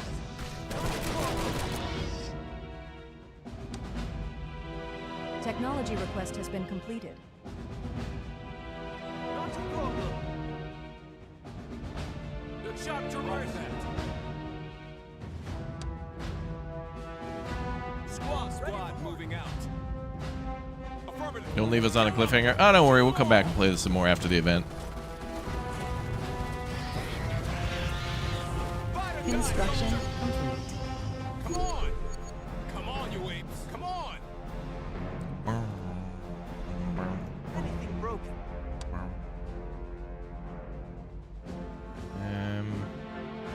I'll just make sure these guns can cover each other. Let's tool up. We might have to defend this base for the final attack, or maybe it'll be that one. This feels like the base we attacked at the very beginning. Wait a minute, yeah, this is literally the map from the first tutorial mission. Instruction The damn bugs retook it, I think. Or at least it looks very similar. Oh yeah, there's the lake in the middle. What the hell? Damn bugs retook all of our territory. How can we provide support? Raptors roughnecks, that's right. I'll grab my toolbox. Not a problem. Okay, let's go. Heading there now. Sharp troopers. Roger that. Yes, sir.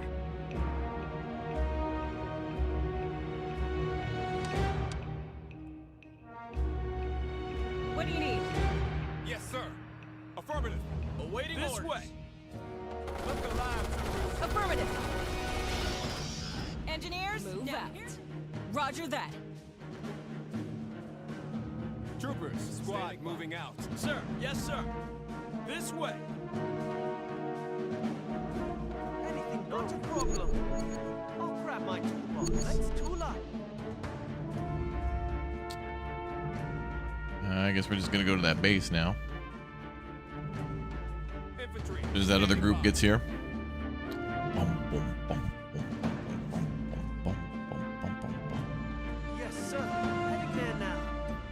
Heading there now. Squad ready to advance. Moving. Infantry, standing by. Technicians are so nerdy. Not a problem. Not a problem. Do they not have a gun at all? Oh, damn. Oh, they tased him. Tase him, bro. Tase him. Oh, they got a taser. Sir, that's too low. That's What actually do you need? lit. There's a enemy base there, so let's build a turret there. Roger that. Comms base is operational, sir.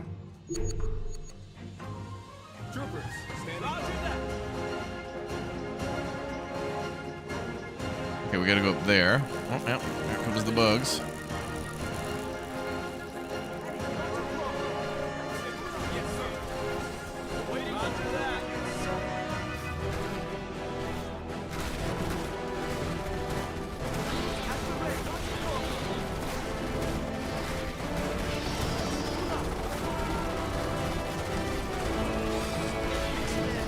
Reinforcements. More troops.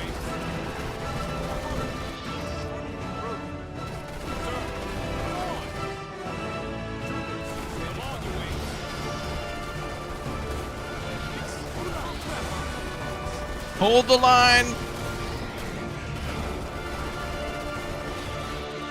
Game reminds me of Terran Ascendancy. That one was awesome when I was a kid. Oh, that's good. Construction. I was actually kind of shocked when they announced this game and that we were getting like a Starship Troopers like RTS. I was like, no way. 'Cause I always thought it'd be a pretty sweet game, and I was like, well, no one's gonna make that because it seems like a great idea. But then they did. All right, let's go get that base. Sir, squad moving out. Ugly planet, a bug planet. Oh, there's the Come on, bugs. you apes. Come on. Anything, bro. That's too low. Good shot, Truman. Yes, sir. Not a problem. I don't think we need to rebuild that. Okay, let's demolish these. I'll leave one gun though, that one up there. We're fixing to help.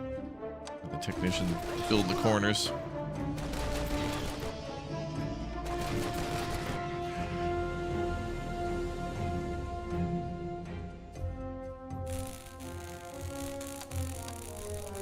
What do we got for tech? HMG. Oh, we can try that. Construction complete. Try that. Awaiting this way. Save some points for that. HMG is there. All right, boys. Technology request has been completed. Go say hi to the neighbors. If we ain't dying, we ain't trying.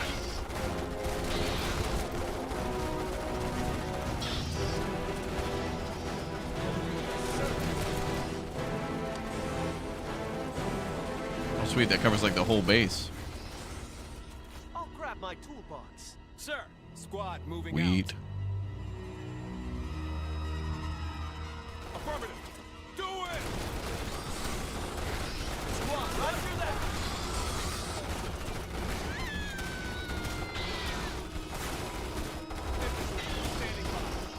Oh, also, grenades would be nice. Construction complete. Infantry, standing Roger by. that. Fire! Look alive, troopers. Sir. Look alive, troopers. Squad moving out. Come on. Troopers, standing by.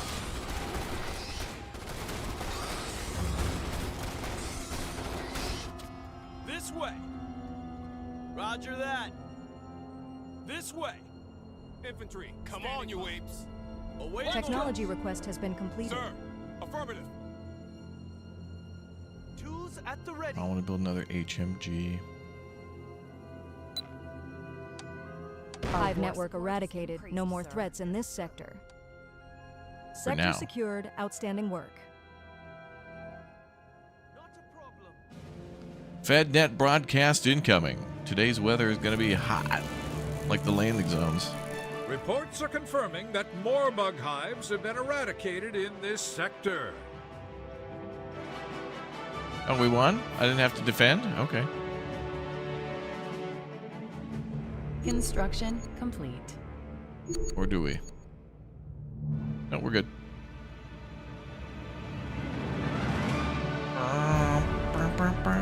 Can turrets be placed outside the base? They can, yeah.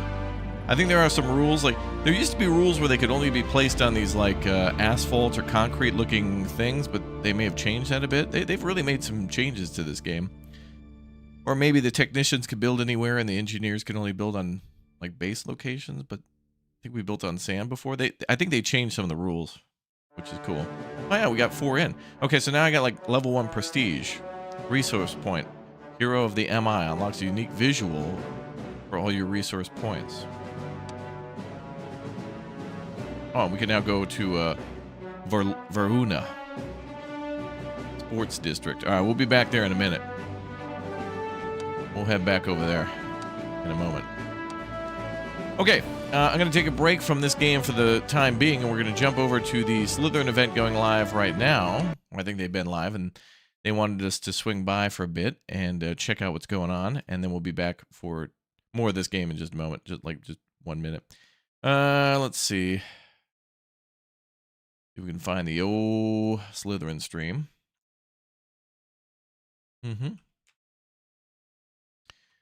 Stand by, chatters. Now, this is good. Because these folks published Starship Troopers, so we could see some stuff on that. They published Broken Arrow and a bunch of other RTS games we played on the channel. If you like Microprose, they're very similar to Microprose in some of the games that they publish. Next show. This is not going to be a normal, just normal show. This is as loud as it goes. It's the culmination of the 25th anniversary celebration that we started this summer. It's been a great few months. Hopefully the UI will disappear. Speak quietly. Exceptionally profound. This is as loud as it goes. For us. It was filled with great achievements and valuable lessons. While we I was wondering where that music was coming from. Launched our largest game to date, Broken massive Arrow. undertaking like Broken Arrow.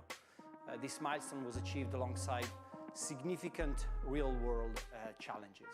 Looking back, these past 12 months have served as a powerful and also an honest testament to the enduring story of our company, Slitherine. Our industry is often defined by chasing and celebrating massive runaway successes. Think about these single huge hits that can sometimes obscure sound judgment regarding long-term investment. And Slitherine has always sort of held a different, more grounded philosophy. We remain fundamentally committed to a process of constant, sustainable learning and responsible growth. And that's not an easy thing to do. We believe in investing our resources wisely, ensuring our path forward is not only exciting and great, but also stable for our team and for you, the players. And every experience this past year has deepened our collective knowledge. This is important. We learned from the intense launch of Broken Arrow, but also from other things like the effort behind the release of the first narrative campaign for Battle Sector. We gained insights from releasing the Starship Troopers territory mode. Yeah, we just played that. Going to more commercial shows around the world. We have done a lot more integrating in external agencies with the company. We have done new launches of original formats like the Hot Seat. And today we're launching our first co-development project, Rune Quest. Rune Quest, yes. Have been carefully and will be carefully scrutinized. This collective wisdom, we report and we don't just shelve it and forget about it. We have carefully woven it into the fabric of our future decision making, ensuring that every single project we undertake builds upon a foundation of experience and accountability. Now, if we turn our attention to the show today, what makes this show different, we learn and we see what's happening out there. You will see that there's a lot of showcases around. You have probably seen a lot of them already. They come in many forms. You've got the rapid fire trailer montages and the lengthy, maybe unfocused sometimes, discussions about future technology or a vague franchise future. There's overly scripted Q&A sessions where you ask questions and the answers are always a bit too scripted. And there's also the casual meandering gameplay streams. Now, for this show, we made a choice. We made a choice of making sure that we deliver something that truly matters to the players. So during this show, you will see a lot of things that are very practical, very real, meaningful, impactful, insightful to you guys. And we make this promise to you. We'll find only substantial content, concrete updates, significant content drops, and you will see that there is a lot of things we have to say about a lot of our games and a lot of games that you don't know about. So secrets never before seen world premieres. Marketing platitude. We will get straight to the meaty, actionable items, and you have to just take your seat, relax, and prepare for a great show. Hell it's yeah. our commitment to transparency, quality, and delivering the impactful content that respect your dedication to our games. So listen to what's coming next and prepare to be excited for the future of Slitherine. I am prepared. Okay, so we're going to see announcements, gameplay. Okay, good. So we're going to see new games and we're going to see gameplay, which is all right. Good. All right, here we go. So you can see that here we have Is this a quiz show? Some guests here.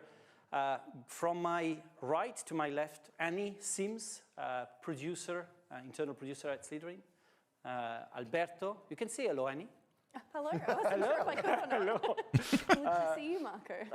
Alberto is our business development manager. Hello. And for the first time on screen, not because you're very young, Grant Arthur, who's game director on a game that we cannot mention today. No, we can't talk about that, mate. Okay. Can we? What's in your glass there? This is water. Okay. Ooh. And that's beer. Okay. Oh, he's having a beer? Hell yeah, brother. That one, and maybe at the end of the show, you'll tell us a bit more about what you're doing. I will. All right, all right. Guys, today we have a World War II board. aircraft in the background there. I think We have Messerschmitt. a board of various content. There's categories. It's kind of a quiz, so you've got the buzzers. You're playing Jeopardy? So when I say ready on your buzz, you just put your hands on the big red button, and we'll ask a question. Okay. Okay. When the question is asked, you first one to answer will have the luxury of seeing the secret behind the question. The first question we have to do today, the three categories are To War, Other Worlds, and What's Next, which kind of interestingly sort of goes into differentiating the types of games we do. The first question we're going to ask you is on the To War category, and it's going to be on the square item. Are you ready? Yep. Yes. Yes. All right. Which? Oh, Broken Arrow is the game. So we start with a big star. Okay. Yeah. Are you ready? Yeah. Are you ready? Right. Okay. So let's go with the question then.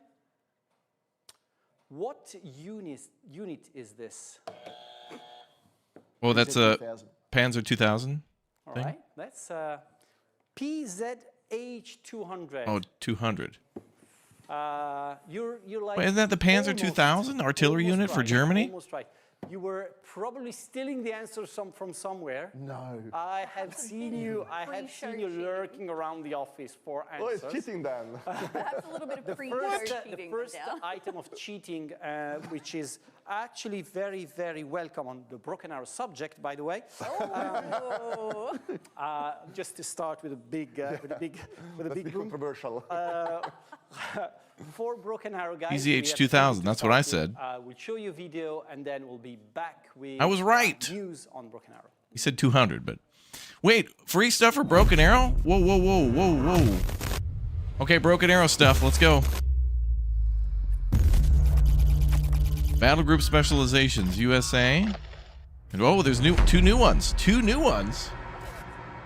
What? Baltic Battalion. Oh, Estonia, Latvia, and Lithuania are coming in. All right, nice. Let's go. The wait is over. The Baltic Battalion arrives. All right. Congratulations. Oh, this is going to be great. All right, we got new stuff for Broken Arrow. That's sweet. Leopard 2A8.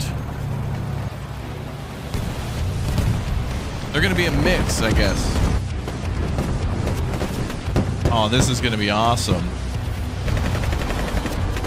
I'm in. I'm back in to play as Latvia, Lithuania, and Estonia. I got to go visit those countries. They're beautiful.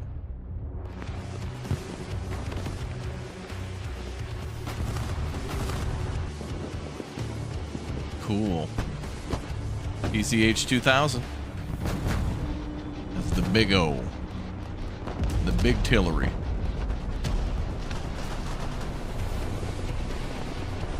Nice. Hype and excitement, ladies and gentlemen. Hype and excitement.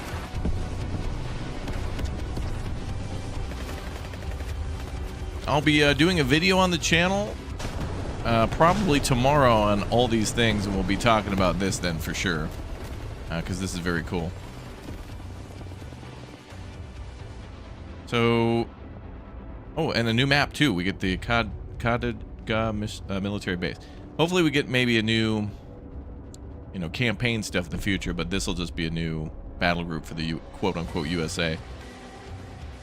Out in early 2026, and it's for free. So if you already got Broken Arrow, it's going to be free. But I still am waiting for them to make a save update. I need an update to saves for the campaign. A great start, I guess. Oh, yeah. To start the show. Great to see that first time we've seen this trailer after a... was it a couple of weeks ago we did the... yeah, a couple of weeks ago where we had the live Q&A session with Felix, and we unveiled the roadmap for the remainder of this year and 2026. Okay, so can you tell us, because we want to be... 2026 save game will be updated. In the next few months, what is going to happen on Broken Arrow in the next few months? 2027? I would like to address what is the most imminent piece of content coming to the game, which is the upcoming patch with the AI bots. That's coming certainly before Christmas. The what? So stay tuned, because that's coming very, very soon. That's a big thing, right? It's a huge, major thing that it is major. Requested that by players. Players have been asking for a long time, especially because it essentially allows to play the game skirmish against... AI skirmish mode is coming. Confirmed. Awesome. That's coming this year, before Christmas. Next year, well, that's really close. The decision not to decide in advance when things will be released first, what items will be released first, as you can see on the roadmap. But certainly, we're already working on some of these pieces of content. Some of them are major features. For instance, one highly requested feature is the spectator mode. We also have replays or save games. Once again, another highly requested feature. But I think that what players are really interested about are the new specializations and content coming in the form of DLC. As you saw and as we announced in the live stream 2 weeks ago, co-op campaign. The first specialization DLC will be free. Co-op campaign. Really just showcased what the specialization DLC is about. So the Baltic Battalion. What is a specialization pack? What are the boundaries of a specialization pack, Alberto? Basically, it's a pack of units that you can select when you play the game in a skirmish. And they're all centered around a specific theme or topic or categorization of troops. For instance, we have a U.S. Marines new campaign specialization. We have an armored brigade specialization. We have a VDV specialization. This is great. The Russian paratroopers. Yeah, save games is on the list here. Yep. Releasing the Baltic Battalion DC. which is an umbrella term for the joint forces of 3 countries, Latvia, Estonia, and Lithuania, all banding together in order to face an external threat allied to the United States. Right. The key thing here is we keep working on Broken Arrow. Broken Arrow is a game that, as I said at the beginning, is a game that has a long history of great successes and great challenges at the same time. We will keep working on it. The game, the development studio, Steel Balalaika, are absolutely dedicated and focused on improving the game and making sure that the experience improves. We know that there are things that we can fix. Some things like internet connectivity, in some word areas and such, we cannot arrange to fix right now, but I'm pretty sure that you will see that the commitment of the development team is ongoing and will never stop, for sure. Do you want to add something, Alberto, about... Yeah, I just wanted to expand a bit on the specialization itself. It's very infantry-focused in the sense that it features a very specialized infantry. Infantry is cool. Very highly trained infantry. And each of the 3 Baltic countries bring something to the table, so it's a very eclectic specialization as well. In terms of vehicles, they borrow a lot from other European countries, so expect a lot of vehicles that you might see in possibly future factions as well, but that are not represented yet in the game. So expect 21 new infantry units, 24 new vehicles, 1 new map, and a solo co-op scenario showcasing the Baltic units. Is there any new live stream or updates coming up? Actually, yes. Well, first off, I wanted to mention that we will be showcasing the new units on Discord. Okay. So we will be showcasing periodically a new unit. I don't remember if it's every week or every 2 weeks. We'll let you know. But that's cool. It will be, that's a cool looking truck. Oh, the Albatross. To keep you engaged and play a little game with the community.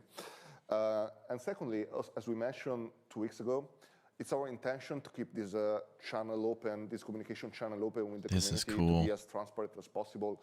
So anytime we do one of these live events, we'll give you the date of the next one.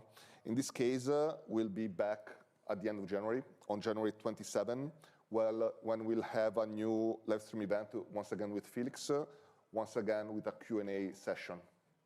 That's great. Grant, how familiar in your day-to-day work? More info coming soon. With the Modern Warfare kit? Pretty familiar, Marco. Okay, yeah. okay. Yeah. It's enough? One more beer? I'm very familiar with it, but I can't. Okay, cool. Thank you very much. Is there anything you want to add on Broken Arrow? Well, I would love to see what the community is saying about the specialization, but I will check it up later. Hype and excitement. Definitely check it out later. We don't have access to the live chat, as it's there's many channels following us right now, so we need to make sure that we'll check the chat later. Okay, so we have a second question for you guys. Let's see what category it's all about. Wear your hands on the buzz. Other worlds. Yes. Diamond. Let's see what game it's all about. Ooh, RuneQuest Warlords. Right, so RuneQuest Warlords just released. Here's your question. Please. This 5 RPG similar to RuneQuest. Did you actually read the question? Yeah, list 5 RPG games similar to RuneQuest. More pre-show cheating, Mark. Yeah. This is like somebody passed you. I mean, there's no precise answer to this. So give me 5 RPGs. Yeah. Pendragon, which was also made by the same creator of RuneQuest. Call of Cthulhu. Dungeons Call and of Dragons. Cthulhu. Are you reading? No. Dungeons and Dragons. Pathfinder. Pathfinder. Okay, well that's okay. Ars Magica. Okay. By the way, guys, you have to turn your points. Okay. One for that's the other one. That's a 10 for you. Yeah, stop cheating. Yeah. Well, I could go to 10 if you want. All right, so 1 point for Alberto, and going to show you a video of RuneQuest that we've just released. Welcome to RuneQuest Warlords, a battle-scale, turn-based strategy game set in the RuneQuest universe. Battles take place on grid-based battlefields, where terrain and positioning dictate tactics. Oh, sweet. Each unit exerts a zone of control, dominating nearby tiles and forcing enemies to engage or maneuver with care. Ew. What were Across those? 18 Spider missions, heads? Go through a story of heroism, cruelty, and betrayal, meeting iconic characters from the original world of RuneQuest Tabletop. Spend action and movement points to strike, reposition, or unleash powerful abilities and spells. Tactical reactions, such as opportunity attacks and counterattacks, make positioning critical. Magic powered by runes is a core mechanic. Every unit is linked to specific runes that unlock unique powers and spellcasting options. Heroes can also use advanced cult rune magic, providing both immediate effects and ongoing advantages during combat. That was like a full clear. Each of the three factions, Talistar, Chaos, and the Lunar Empire, Wait, fields a are there wide bears? roster of units. There could The be lineup bears. ranges from specialized heroes such as the Chieftain, the Howler, and the Centurion, to powerful spellcasters like the Stormwalkers and Brew Shamans. Alongside them, factions deploy heavy support and fast attack options. Hybrid fighters effective in both melee and ranged combat. Devastating monsters and artillery. Agile cavalry Wolves? and versatile troops, including Shadow Cats and Brew Oh, Marauders. Shadow Cats. Every model within a unit carries its own health pool, adding another layer of tactical depth to each battle. Multiple engaging game modes available, from customizable tactical skirmishes with flexible army compositions to a rich narrative campaign and replayable scenarios in a competitive arena. With photo mode, it's possible to capture the most epic moments. Units in action, unleashed magic, and breathtaking panoramas of Glorantha. Let the battle begin. Let the battle begin. That's out now. RuneQuest Warlords. I'll be playing that in a few days too. Let the battle begin. RuneQuest Warlords was just released, just about 2 hours ago. If that. I've seen it popping up on a lot of the Steam's new and trending games. Oh, new that's trending great. game. I just wanted to sort of share with you guys, which is like a very fresh as well, that we've got the first reviews in. So Softpedia gave it an 8.5 score, saying RuneQuest Warlords works hard to bring Glorantha to life with carefully built unit models and some good-looking and varied battle maps. That's an 8.5, which is very, very good. Turn-Based Lovers, which is a specialist website for turn-based strategy games. So I'd read this quote, which is interesting. You tell me how many other games you know about this. RuneQuest Warlords might be the most gloriously chaotic Bronze Age tactics experiment I've touched in years. How That's many? mouthful. That's very niche, but it's definitely a good quote that I'd mention on the Steam page. We have a lot of 7.5, 8, so it's off to a very, very good start. RuneQuest, Alberto. Yeah. Sort of give us a quick overview. I guess that we have done a lot of different streams on RuneQuest. Yeah. Can you give us a bit of an overview of what the game is about? Yeah. So basically, RuneQuest is essentially a turn-based tactical game set in the RuneQuest universe and the Glorantha universe. It's actually the first game set in the RuneQuest IP. There have been other games set in Glorantha, but not in the RuneQuest world. With this game, we really wanted to bring Glorantha to life. So the main feature is a single-player campaign. In it, you play as Halgrim, the tribal champion of the Billings tribe from Talistar, as he's gathering allies in order to fight the invading Chaos Horse from Dorstor. Those characters are really existing in the actual lore from RuneQuest. Lore. While we were developing the game, I went back and map looks cool. A lot of old manuals, and look at the mountains. It was so fascinating to find out about their lore, the backstory. It's great. To be honest, I wasn't an expert on Glorantha lore before reading all of this and before playing RuneQuest Warlords. But then, once I really started getting into it, I couldn't stop. It's just an amazing world. And I think that the developers really did an amazing job in bringing it to life. Yeah, I think it's worth. I mean, I mentioned Steel Balalaika earlier on the Broken Arrow segment, and I want to sort of keep mentioning developers of the different games we cover, because it's important that it's not only about Slitherine, it's about the development teams behind these great games. This game was developed for the first time. It's a co-development. We have developed with Virtuous and specifically with Volmi, a great development studio based in Kiev. So big props to them as well, because you've got to love the lore and the world of Glorantha to make it so. I know nothing of RuneQuest, but I am interested in playing.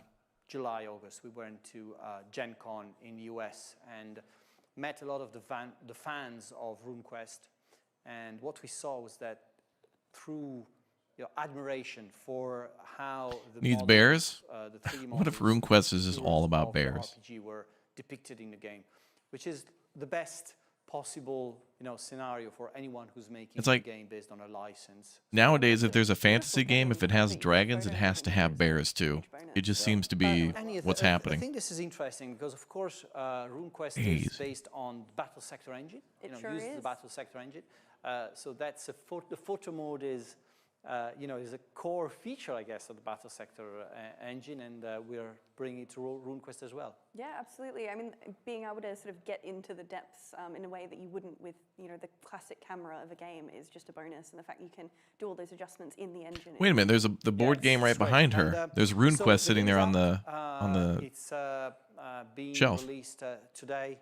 We have it's also launch discount, by the way. So if you want to take advantage of it, you've got to do it now. Launch discount for RuneQuest Warlords too. Yeah, first off, I wanted to mention that we have 3 unique factions in Warlords. They are completely asymmetrical. You have Talastar, Chaos, and the Lunar Empire. In the campaign, you're mostly playing as Talastar with some Lunar Empire allied units.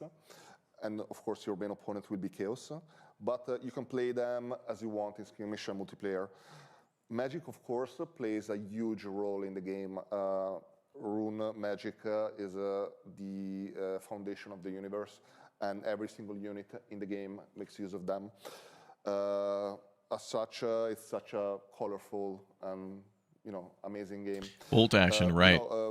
When I started reading more about RuneQuest, I was surprised to see the impact it had historically on the development of the RPG genre. When it released by the end of the 70s, it was basically the second most popular RPG in the world after Dungeons and Dragons. And when I saw Starship Troopers had a board game too? Really? Genre, I was surprised. That'd be cool as hell to play. The D100 system, skill-based roleplay characters, which are not really tied to a specific class, but are more like free-form, and you can just create them and shape them as you like. That's all invented by the RuneQuest creators, and there are so many games that. Yeah, I mean, the impact that Chaosium had on the RPG world has been amazing. So that's it's been great to work with them, and they're celebrating a lot of anniversaries this year. So it's great that RuneQuest releases just for that, and we are extremely honored to have worked with them on this game. So. Check it out, and this is the first of the releases that we have today. It's not the only one. You'll find out. There's another game releasing today? More as we, I hope it's World War II. In this show. I want to play some more World War II games. I want to bring back the board here. Here we go. Back to Jeopardy. Grant, you can put a point to your scoreboard.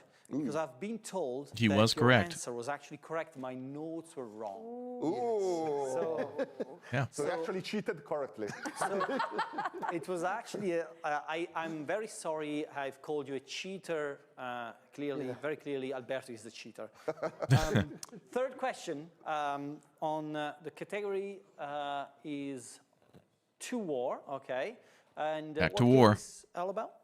Battle Plan. Battle Plan. All right, Battle Plan is an interesting one. So World War II? Stick to that. So I'm going to show you the question. Okay. Then Battle Plan sounds like it could be a World War II game. you read a question, and then I'll tell you when you can buzz, okay? Okay. Okay. All right. So read are the you saying question. like go or something? Yeah, I'll say something. Okay. Oh. Makes me Okay, read the question then. What question is that? Which game does not include a tactical planning phase in its final version? A tactical planning phase in its final version. Be careful, all right? The options were Rainbow Six, Ready or Not, 0 Hour, and Payday 2. 0 Hour. All right, 3, 2, 1, buzz. 0 Hour. That's wrong. Ooh, really? That's wrong. Maybe Payday 2 then? Payday? No. What? It's not Payday. No. Now, Annie. It's 50-50. So I'm gonna I have no idea. 2. Go with 2. I'm gonna say Rainbow Six Siege. it is correct. What? So that's 1 point for you. Thank you. I was And- like, I can't imagine that it would. There's not a tactical planning phase in Rainbow Six Siege? Tactically What? sound decision on your side. So 1 point each. And the game we're going to talk about is Battle Plan. So take a look at this great video that we put together for you. Someone explain. Oh, this definitely looks like World War II. We're expecting an attack. We've pushed our troops too far into enemy territory. This looks like it and could be now cool. we need to hold the line. Okay, this could be cool. Consolidate our position and be ready to defend it. We'll establish our defensive line along this sector. Let's issue the orders. Dig in deep and strengthen the front line. Oh. That's the plan. What During war the is battle, this? we hold the line and maintain steady Bernard pressure. Montgomery. Okay, so If it's we World War lose II. this position, everything unravels. Whatever comes down that This road, is like Ruse meets Hearts of Iron.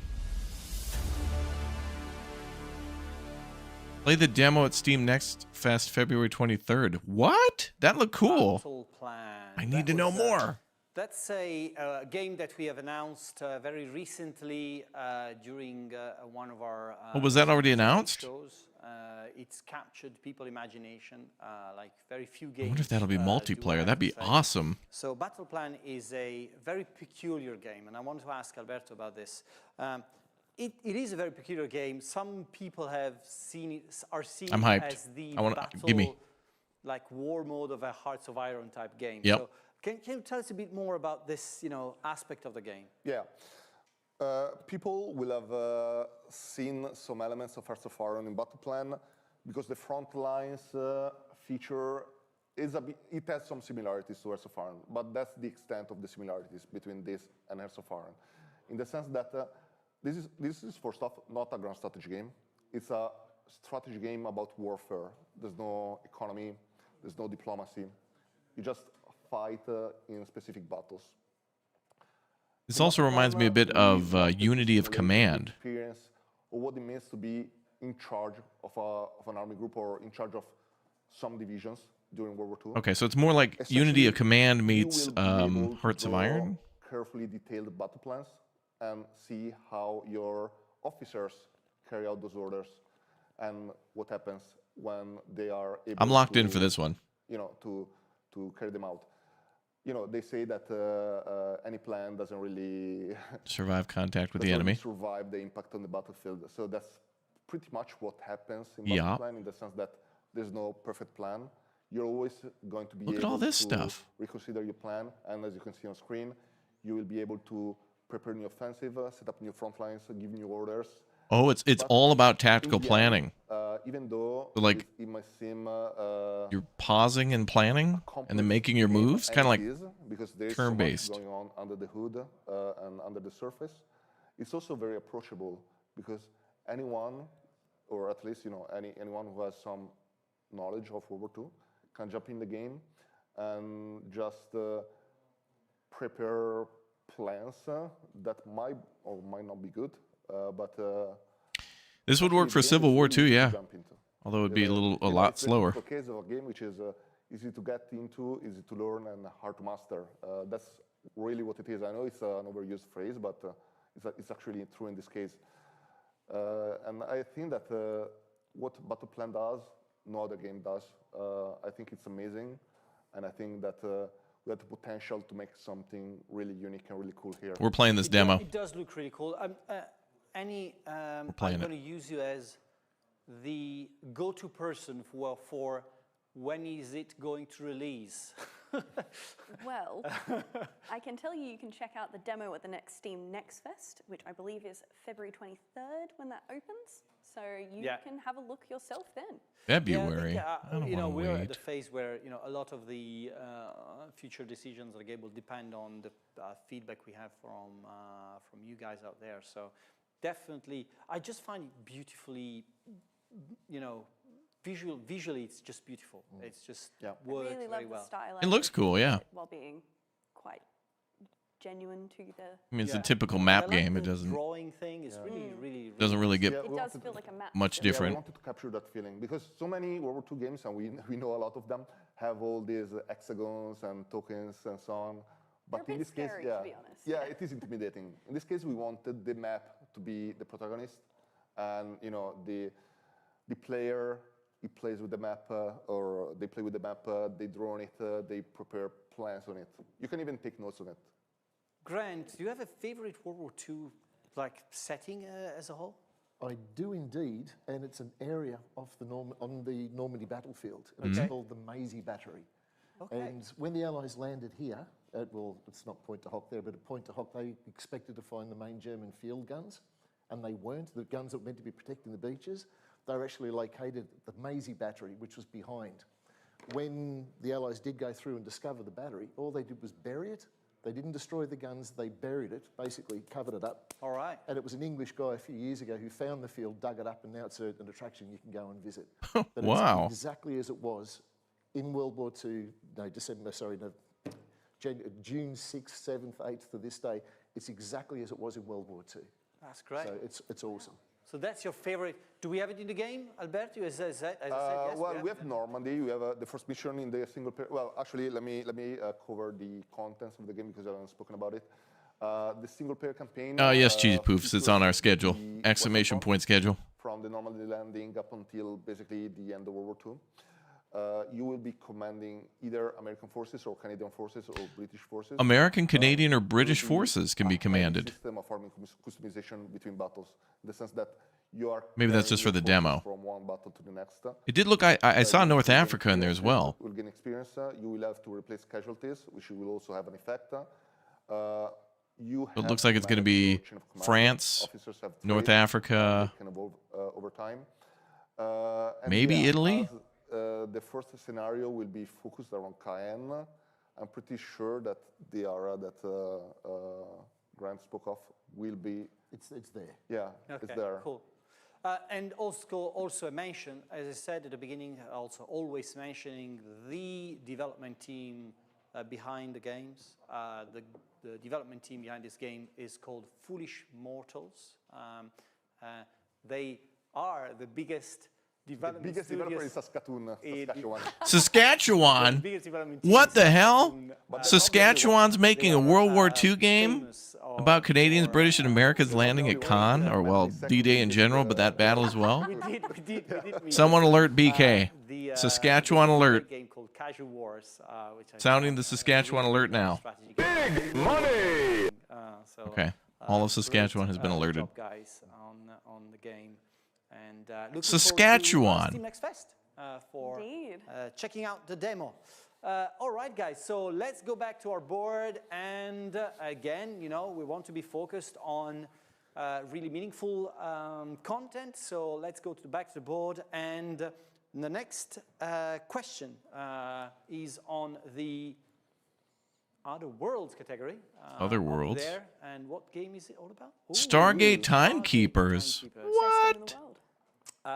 Yeah, I mean, this is this is a question you're gonna like. If you like Desperados or Commandos, Stargate Timekeepers plays like that. On the Stargate IP. I'm gonna go with 5. See people counting there.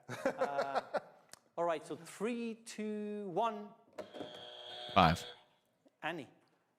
You went. Well, maybe a buzz before he. I can see the light. I can see the light. Annie buzzed before. Okay. Was it 5? I'm sorry, no. Ooh. Do I go? 10. Yeah, no. You put your hand on the buzzer. Grant, should we just say random numbers? 6. Nope. Yeah. 4. Nope. 3. Nobody got it. It's 7. It's 3 movies and 4 TV shows. Oh, 7. Not the newest one. What's the third one? What's the third one of the movies? Oh, there's the prequel one, isn't there? She's an expert. Let me share with you a trailer. Trailer. New content for Stargate Timekeepers. The Battle of Hoth in Star Trek. What is this tech they're looking for anyway?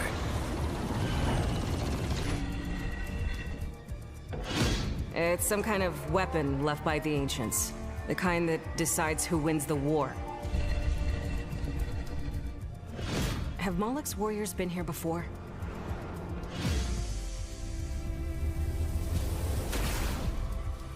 I don't like the look of this.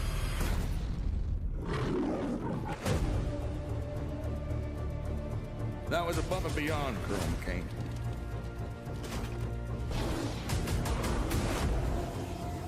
Ooh, pretty. Isn't the Lambda site off-world? We played quite a bit of this game.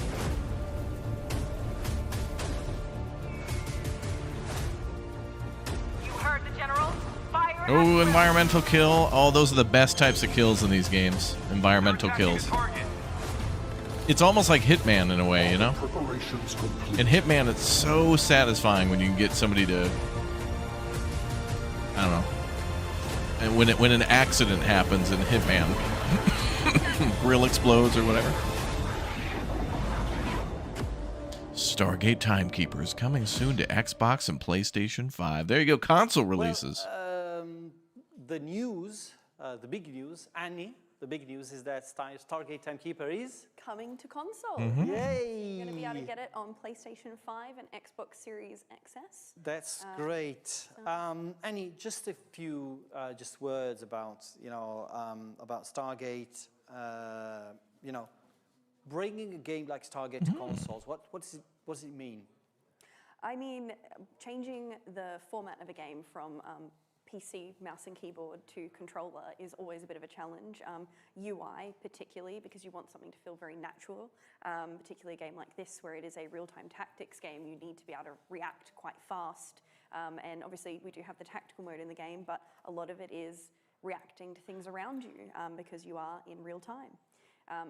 Stargate is obviously, as I mentioned, a real-time tactics game with a heavy stealth focus, leading your team of specialists through the Stargate SG-1 universe. But yeah, so a lot of the adjustment for Stargate is going to be that UI and adapting to make it feel as home on console as it does on PC. That's great.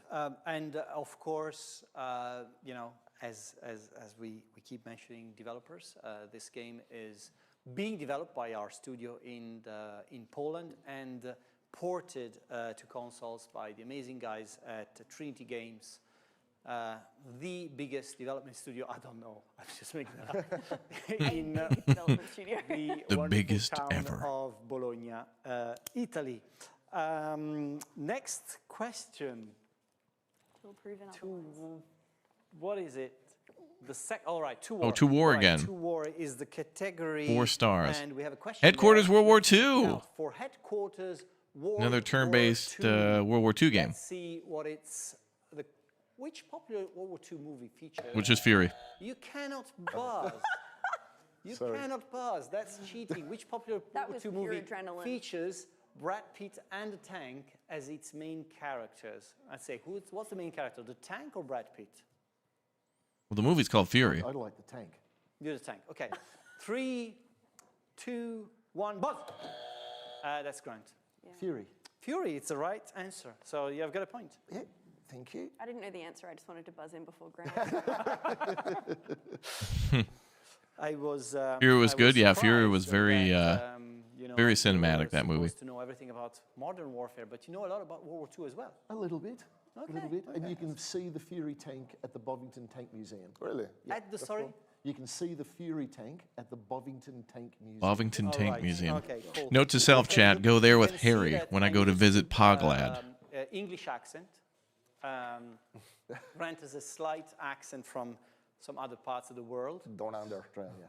From Australia. We have 2 Australians here today and 1 Italian, so that's as much as it takes for a British company to showcase their games. All right, so the first thing I want to say about Headquarters World 2, you can actually see it from there, but we are sort of totally rebranded the game. We have made a new logo, made a lot of new improvements to our comms and marketing assets and so on. Why is that, you would say, and why would you care? That's because we wanted to make sure that in the new phase of life of Headquarters, we bring the game to as many people as possible. And we think that this new look that you're going to start seeing over the different marketing assets on the internet is going to represent a lot more what the game is about, and the sort of idea of what the game represents. The thing is, I want to show today is a gameplay video of something brand new. So take a look. Headquarters Cold War is a turn-based strategy game set in a fictional 1984 conflict between Air and the USSR. Players command modern military forces across 2 full campaigns, featuring 20 missions that explore both sides of the story. The conflict unfolds across West Germany, where tactics, positioning, and resource management decide victory or defeat. The game follows an easy-to-learn, hard-to-master approach. Each unit features detailed armor on every side, making positioning critical. Terrain, elevation, and cover influence line of sight and protection, while destructible environments add new challenges as the Love to have battle a new Cold War game. Headquarters Cold War delivers realistic visuals, from burning tank wrecks and ruined cities to the small details of peaceful villages caught in the crossfire. For the first time in the series, helicopters join the battlefield. Hell yeah. Utility and attack variants. What about airplanes? A dimension of mobility and firepower, capable of transporting infantry, launching precision strikes, and controlling the skies. This does look cool, yep. Commanders can use headquarters skills to turn the tide of battle, from resupply operations to missile strikes and tactical nuclear attacks. There's your plane. Between missions, players and can they said upgrade tactical units, nukes? assign heroes, and develop officers with unique abilities that enhance combat effectiveness and tactical depth. Play skirmish and multiplayer modes for up to 4 players, as well as a map editor that allows Multiplayer players confirmed. to design and share their own battlefields. That was. Oh, that's cool. All right, so that one looks like Headquarters Cold War is a patch in the front. Nice. You can see that you can join the beta now. But before we get There's to a beta? that, Alberto, what does it take to turn a World War II game into a Cold War game? What's the well, I think there are some challenges, of course. Different technology, different units, different tactics, different scenarios, of course, because we're talking of a hypothetical war, which thankfully never happened, but it could have. So that's why we're depicting this. But in the end, it was also a challenge because Headquarters World War II mechanics are really solid. There are some things that, to be honest, no other game really does to that depth and level. For instance, it represents every single. I want to play this as well. Of every vehicle, they can get incapacitated or killed. You have all these super detailed stats for each individual unit in the game, and it's a super tactical, super realistic game. And in the case of Cold War, the challenge was to make it fast, make it fast-paced, make it fun. And I think that we are really we are confident that we accomplish that with Cold War. In the sense that the game is fast-paced, the game is fun. We really went for a rule of cool approach for the rule of cool. As you could see the Brandenburg Gate in one of the clips in the trailer. You see a lot of urban warfare as well. Of course, we could get a lot more creative than with World War II when it came to map design. So there are so many cool things that you can do in this game. A lot more firepower, a lot of emphasis and focus on mobility. And of course, you have attack helicopters. I mean, how cool is that? That's cool. That's absolutely, I mean, this is... That's on the logo. Yeah. Game changer, game changer. Grant, on Cold This must War, be early Cold War, because I'm seeing like going from T-34s and to stuff, modern so maybe like the middle of Cold 60s? War, and, you know, in terms Or at of, least you know, this scenario. But I wonder how tactics changed. And what part of the war it's supposed to be. Maybe it goes through the 50s to the 80s? The numbers of countries involved. Sorry. You had, in 1984, when this is set, you had set in 84. 12 countries in NATO, compared to 32 today. And they were up against the whole Eastern Bloc. And we had gigantic armies facing off across the borders, armed to the teeth. And they had tactical nuclear missiles to be used on the battlefield, which is something we wouldn't even think of today, to use a nuclear missile on a battlefield. But then it was part of the plan. A tank crewman or a tank in general had a life expectancy of 36 hours. Wow. At that time. Wow. Going against it. I don't know how that compares with the tank crewman today, if it's actually dropped today, but that's what it was back then. That's incredible. I mean, this is a big announcement for us. I mean, this is an announcement. You know, this is a game that will release as a standalone next year. Annie? Well, if you go to Slitherine.com now, you can actually sign up to the beta. But we're kind of aiming to get people in-game in about a week. All right. So yeah, do a multiplayer testing. Nice. Yes, really soon. Hopefully. Right, so guys, you have to sign up on Slitherine.com/. Okay, hyped and excited. I did not think they would be making World War II, well, headquarters Cold War. Straight on Cold War in a week's time. I thought they'd just be doing more and more and more stuff for World War II. But Time is on a new game beta, and give us your opinions about how the game is. And of course, the developers behind this game are the ones that made Headquarters of World War II as well. Stani games based out in Kiev. Again, so congratulations to the team for a great game. Another banger. Before we get to the next question, we have the board already. Just quickly, Alberto, are you going to be able to play from both sides, right? Yeah, there are two factions, NATO and Soviet Union, and there will be two campaigns, one for each. Okay, cool. All right, well, thank you guys. Board again, and sorry for the slight misalignment there. And we have this, is it a sixth question? Right. Put your hands on the buzzer. Worlds. And it's on Other Worlds, and it's about... Warhammer. Let me more Warhammer stuff. I have my notes here. That stuff never stops coming. They're probably going to be wrong, but... okay, which of these colors, which of these does not belong to the standard color schemes for orcs? White. In Warhammer 40k miniatures. Red, purple, yellow, blue, and white. White. 3, 2, 1. Purple. Purple. Let me check. Was it right? It's right. Oh, wow. He got it right? Points, Alberto. Purple does not I belong? thought that you will say go after. Okay. Oh, wait, hold on. Okay. Yeah, No, you're cheating again. Oh, gosh. Every time you get a chance, he's cheating. By the way, remember that the Australians get to accumulate their points at the end. Oh, we're on it. Okay, bring it here. Bring it here. All right, Annie, this is your puppy, right? Battle Sector. It is indeed. So tell us about what has happened so far and what is coming in the future. Well, we all know our favorite turn-based strategy game in the 40k universe, but we have introduced Crusade Mode. It's a new gameplay feature which was focused on building your basic army all the way up to sort of a monolith. You fight across various planets. You upgrade your forces and firepower. Ultramarines. There's troop leveling in it. There's not Ultra Mega Marines? Troops go against only baby enemies. You're only getting baby points. If you go against no really Ultra scary Mega. enemies, you're getting scary points. And there's multiple upgrade paths for all of your troops. It's sort of a one-shot kind of deal. If you lose, that's it, because as we all know, you only get glory for the victorious. And you can play as any faction.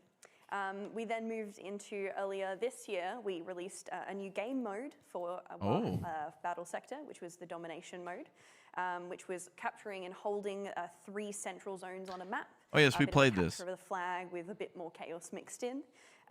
It's very aggressive sort of gameplay, map-wide, and it's a lot about either annihilating your enemy or holding the point for as long as possible.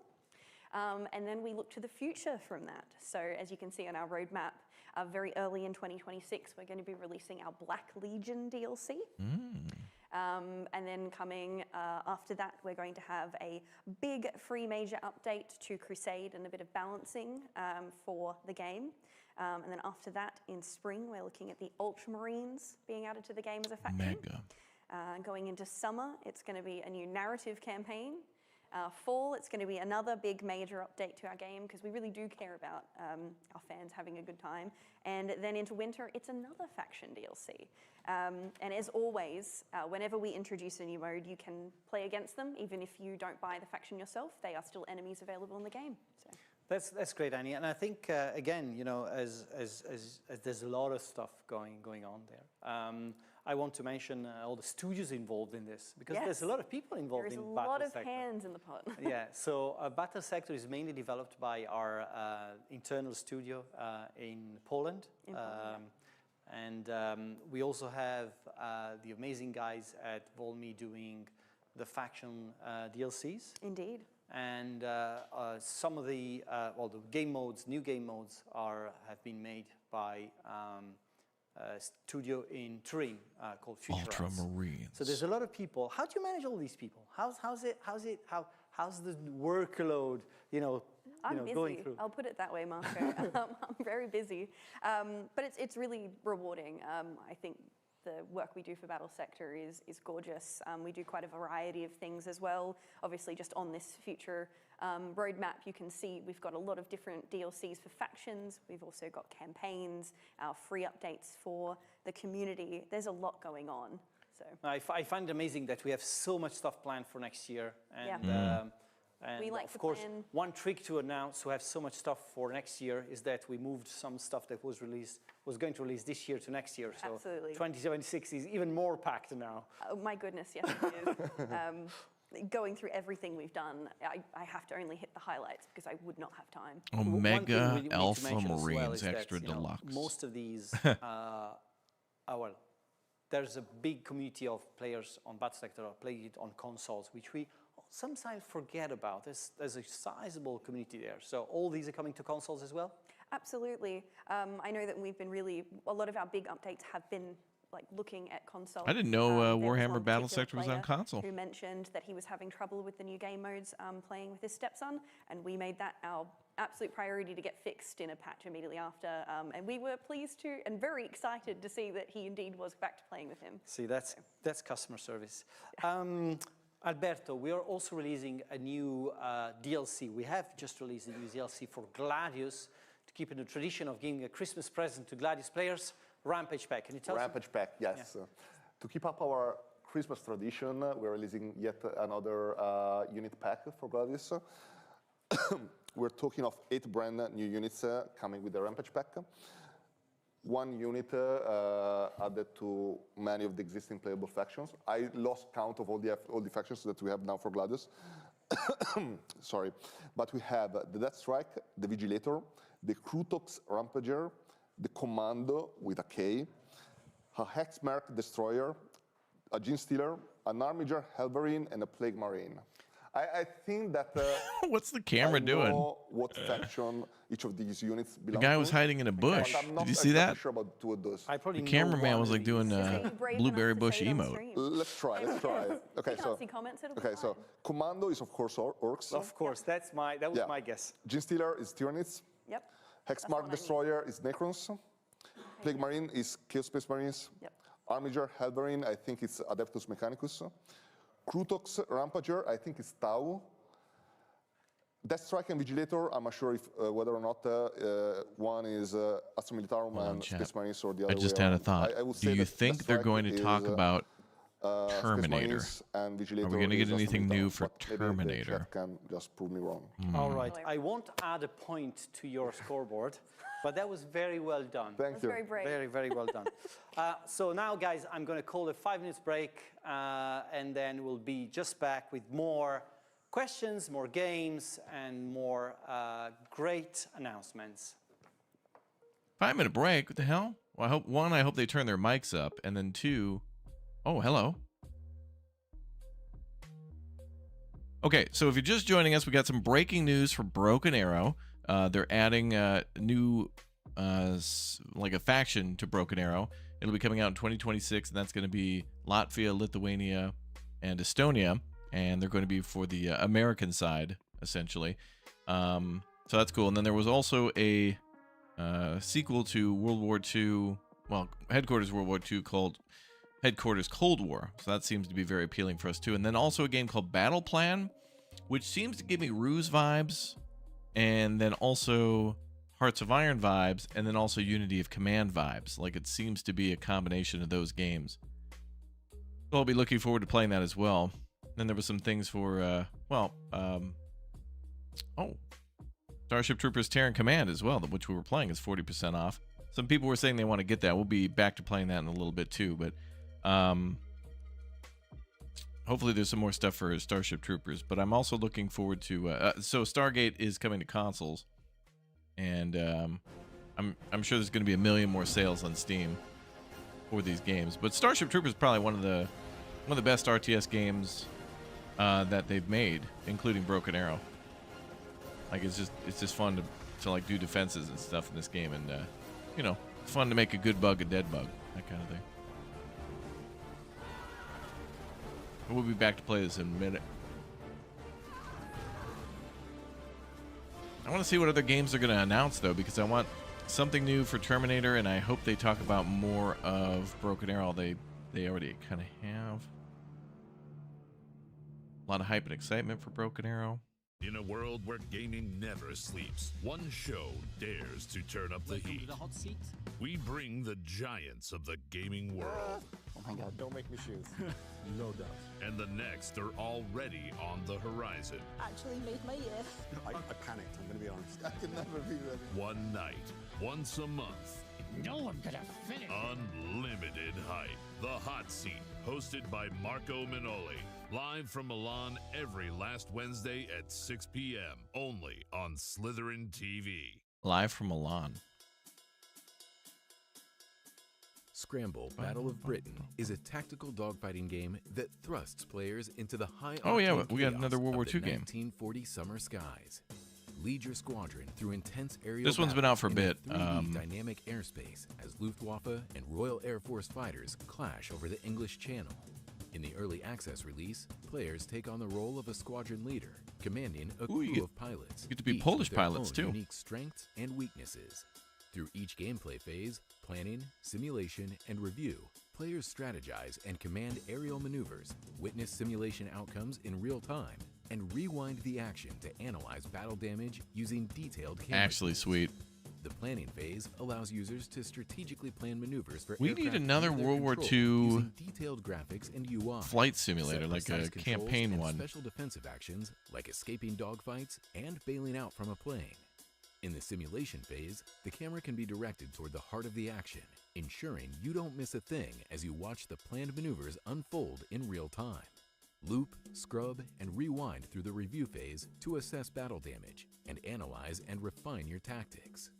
Maintaining situational awareness becomes second nature with Scramble's suite of camera tools and intuitive user interface, while the cinematic control mode allows players to capture and share epic moments from every angle. But that's not all. Scramble features advanced damage modeling, where leaks, fires, and lost components can dramatically impact your aircraft's performance. Witness realistic aerodynamics and pilot physiology, with severe G-forces causing blackouts and enemy fire potentially lethal to pilots. So, get ready to soar into the action with Scramble, Battle of Britain, and experience the thrill of aerial combat like never before. Oh, 1.0. It releases in spring 2026. Okay. Oh, and then there's a bunch of their other games, which we played most of these.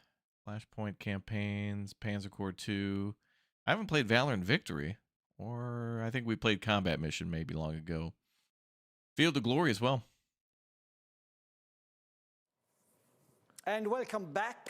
Welcome back to the show. Before we go to the next game in line, I want to give a massive thank you to the streamers who are co-streaming or riding their audience to our Twitch stream today. I'm going to read them all, just because it makes a lot of sense to name all the partners that make strategy games so important to their lives. Am I going to get a shout out? So Angry Joe, Andrew Channel, Andy Stake, Boken, Burke Black, who is streaming tomorrow. Boken. We have agreed with that. He's traveling now. Loco, Cringer, Das Tactic, Dinkelbean, Force Gaming, Kiri, or 2D Kiri, Merp, Multiplayer, Nerd Rage, Fred, Nucleum, Paraf Zophil. That was a hard one. Resonance, Ratitude, Raptor, Quill 18, Soon, The Great Book of Grudges, Vulcan HD, Writing Bull, and a special mention.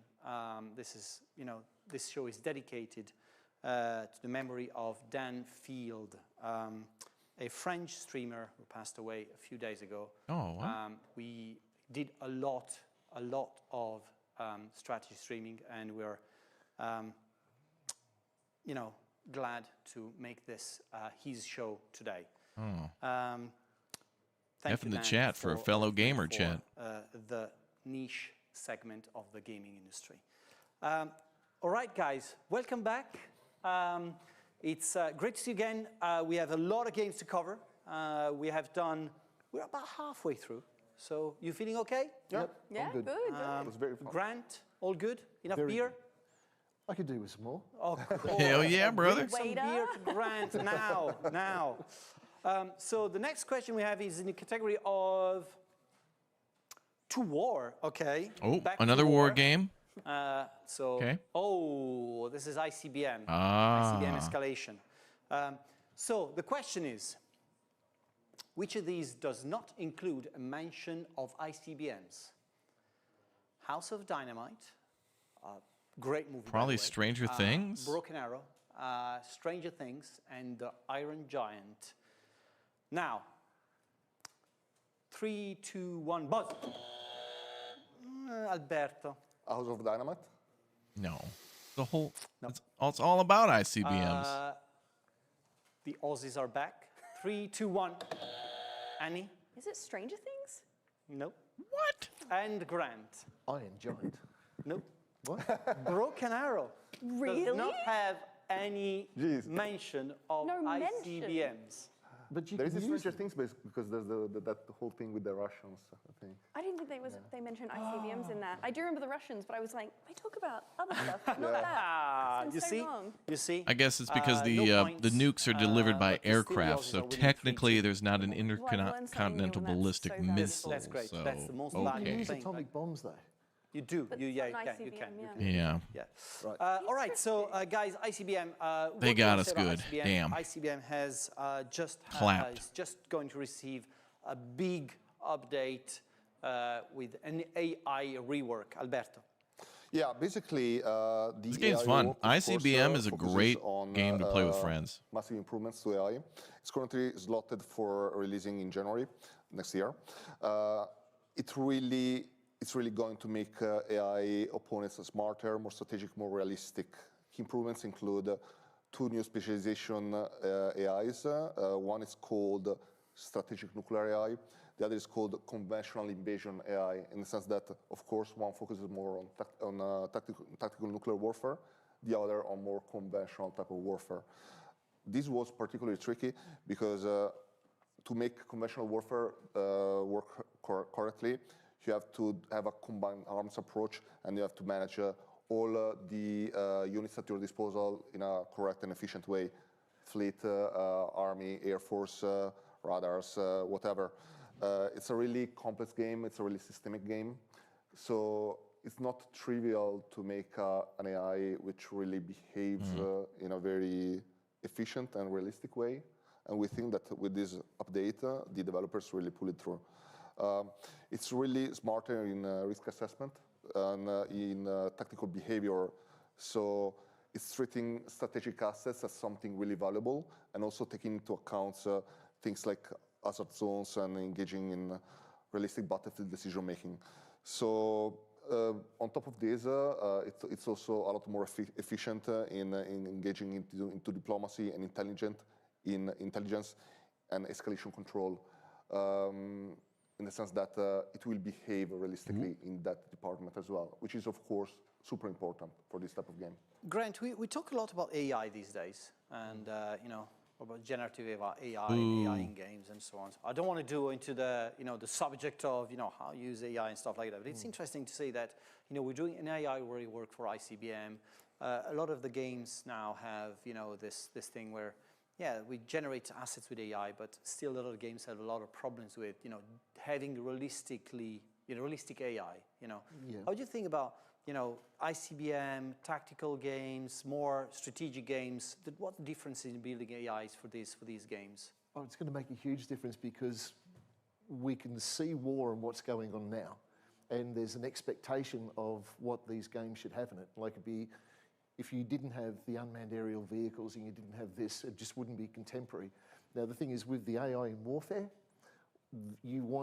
they're looking at everything being autonomous to be able to go onto the battlefield, look for the enemy, make a decision, act on the enemy as well, and do what they have to do. So that's the goal. But in the games themselves, we have to reflect that as well. It has to become as complex as the audience expects it to be, because that's what the standard is. That's true. That was a roundabout answer. Yeah, no, absolutely. And I find it fascinating that, this is like, interesting to see how you want to mimic what's happening on a battlefield, but also, trying to make it something fun, for the players, which is not always granted, right? Yeah, yeah. It's the whole world is gearing up towards the AI and everything else. And also, when you're making a game like this, making sure that the AI in the game works intelligently, and that's when our coders and the skills of the coders come into it and their knowledge and everything else. It's a huge thing, and this is showing it right there. No, absolutely. On ICBM, Alberto, we have a new thing which is kind of on the side, but I guess interesting. And Grant knows this. For our games, we do a lot of research. We do tons of research on them, like literally. And sometimes this research is sort of not visible. By the way, the ICBM developer is a development studio based in Barrie called Softwareware, with the help of some Canadian folks as well. Canadians? I just want to get to the point that these are all development people working on the games. As I said, we make a lot of research, and a couple of years ago, I think, we started this program where we wanted to give more visibility to the research we make for the games, and we launched this new format called A Lens On. Snapshot was the first one that we did for Field of Glory Kingdoms, where historian Dr. Claire Kennan was explaining, all the different insights on medieval history. Now we're launching a new season of A Lens On Snapshot called based on ICBM, and with a new expert, of course. It's Dr. Benedict Walsh, who is an expert in technological advances and nuclear diplomacy. And we're going to showcase the first episode of the show now. Hello, my name is Ben Walsh. I've been a historian and history teacher for over 35 years. I've written a number of textbooks focusing particularly on 20th century world history, including the Cold War. All of this is primarily aimed at improving the subject knowledge for teachers to help them make history even more exciting and interesting for their students. Good. Teachers are good.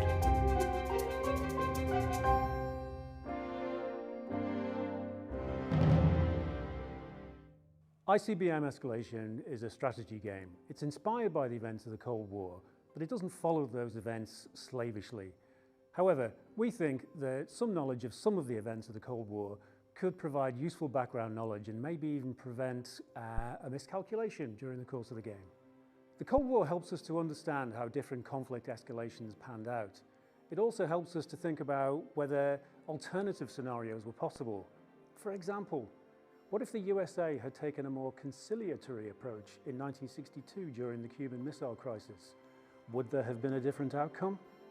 A study of the Cold War can help us understand the mindsets that are at play during difficult and conflicting situations. For example, what's going through the minds of the leaders who are making What's up, big Speedy Ingalls? decisions? Welcome. But equally, what's going through the minds of the ordinary people who are being affected by those decisions?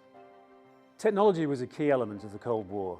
There's the obvious dimension, the practical side of weapons and delivery systems and navigation and targeting. But there's also another side to it, which is the propaganda side, the pride and sometimes the prejudice that went into promoting their own weapons and showing that their weapons were better than the other side's. ICBMs were also part of this propaganda campaign.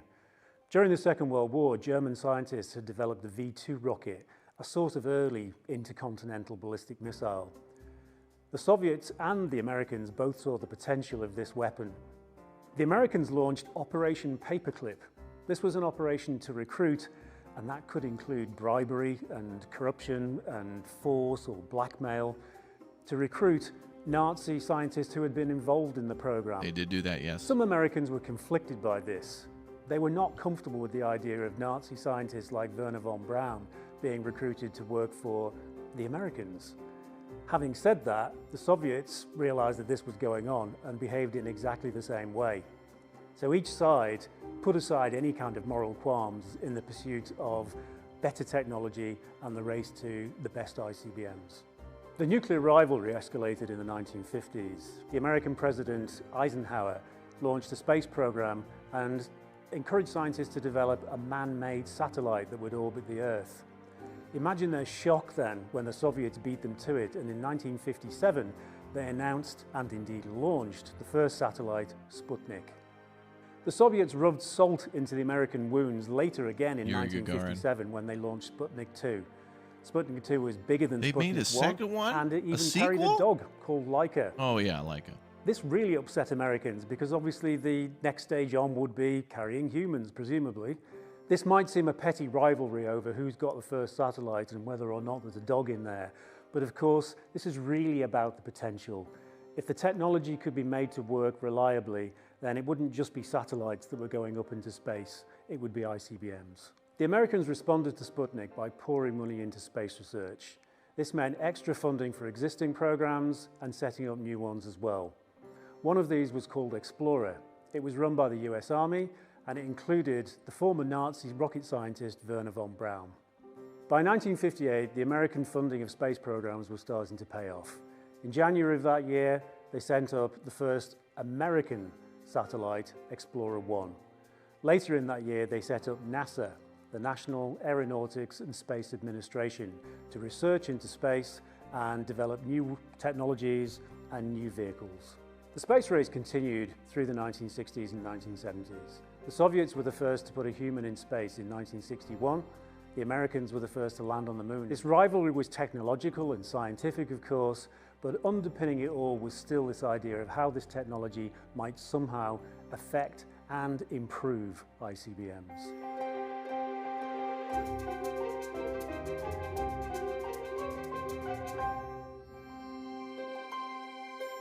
Wow, a history breakdown around a game? Actually pretty sweet. And this was the first episode of Alliance on Snapshot dedicated to ICBM. Next question we've got coming on board for you guys. I can see you're already ready. Of course. The question is coming on the two-war. Okay, we're completing the two-war segment. With Panzer Corps 2. Of course, Panzer Corps 2. So, guys, here's the question. Guess the original soundtrack. Oh, that's Saving Private Ryan. God damn it. Who's going left? Parker, get out! Well, now we're all getting DMCA'd. We won? Yeah, of course. That's where we want. That's Saving Private Ryan. No, no, close. Anyone else want to try? Saving Private Ryan. You've got to buzz. Saving Private Ryan. That's correct. Yeah. Yes. And Grant takes the lead. I've got to remember to buzz when Grant forgets. Hey, they go in order. 1, 2, 3. My turn to cheat, Marco, please. So Panzer Corps 2, guys, we're going to chat a bit about Panzer Corps 2. Panzer Corps 2 is getting a Tom Hanks receive a DLC new, where you get to be DLC very soon. Captain Miller. A new special DLC. On D-Day. Again, I was mentioning the developers. Panzer Corps 2 has been in development for many years now. The guys have been the guys at Flashback Games, of course, but also Kerensky, the first of the DLC creators for the game. And then we started collaborating with a new development studio called Vulcanite. Welcome to the family, Vulcanite. They released their first DLC earlier this year. Yeah, Cyrenaica. Cyrenaica. And this new DLC is somewhat of like a successor of that, right? Yeah, basically, it's somewhat themed after Cyrenaica. We're in business, it's definitely. The first of a trilogy. It features the Operation Husky, the initial stages of the liberation of Italy from the Allied point of view. You are going to play as the Allies. You can play as either the Great Britain or the United States in two different and parallel campaigns that get intertwined. And the first DLC. Wait, there was a first volume of Italy? So the liberation of Sicily and the first landing in mainland Italy. Then we'll have more DLCs, 2 more DLCs featuring the rest of the world. The second DLC will feature the liberation of Central Italy, so you can expect the answer. You've never seen Saving Private Ryan? The DLC will feature the Pretty good. remainder of the war in 45. This DLC is very important because it starts the Allied Operations segment. We have done, I think, 6 or 7 DLCs on the Axis Operations segment. This is the first one, the Allied Operations segment. This is the first foray into sort of that part. And again, there will be carryover, I guess. Yeah. You will be able to carry over your forces from one DLC to the next. Oh, that's interesting. I think that the theater offers some interesting features. The terrain is super mountainous. The Germans are bunkered in very tough defensive lines. And of course, you're also going to collaborate with local partisan forces. Again, Annie, release date?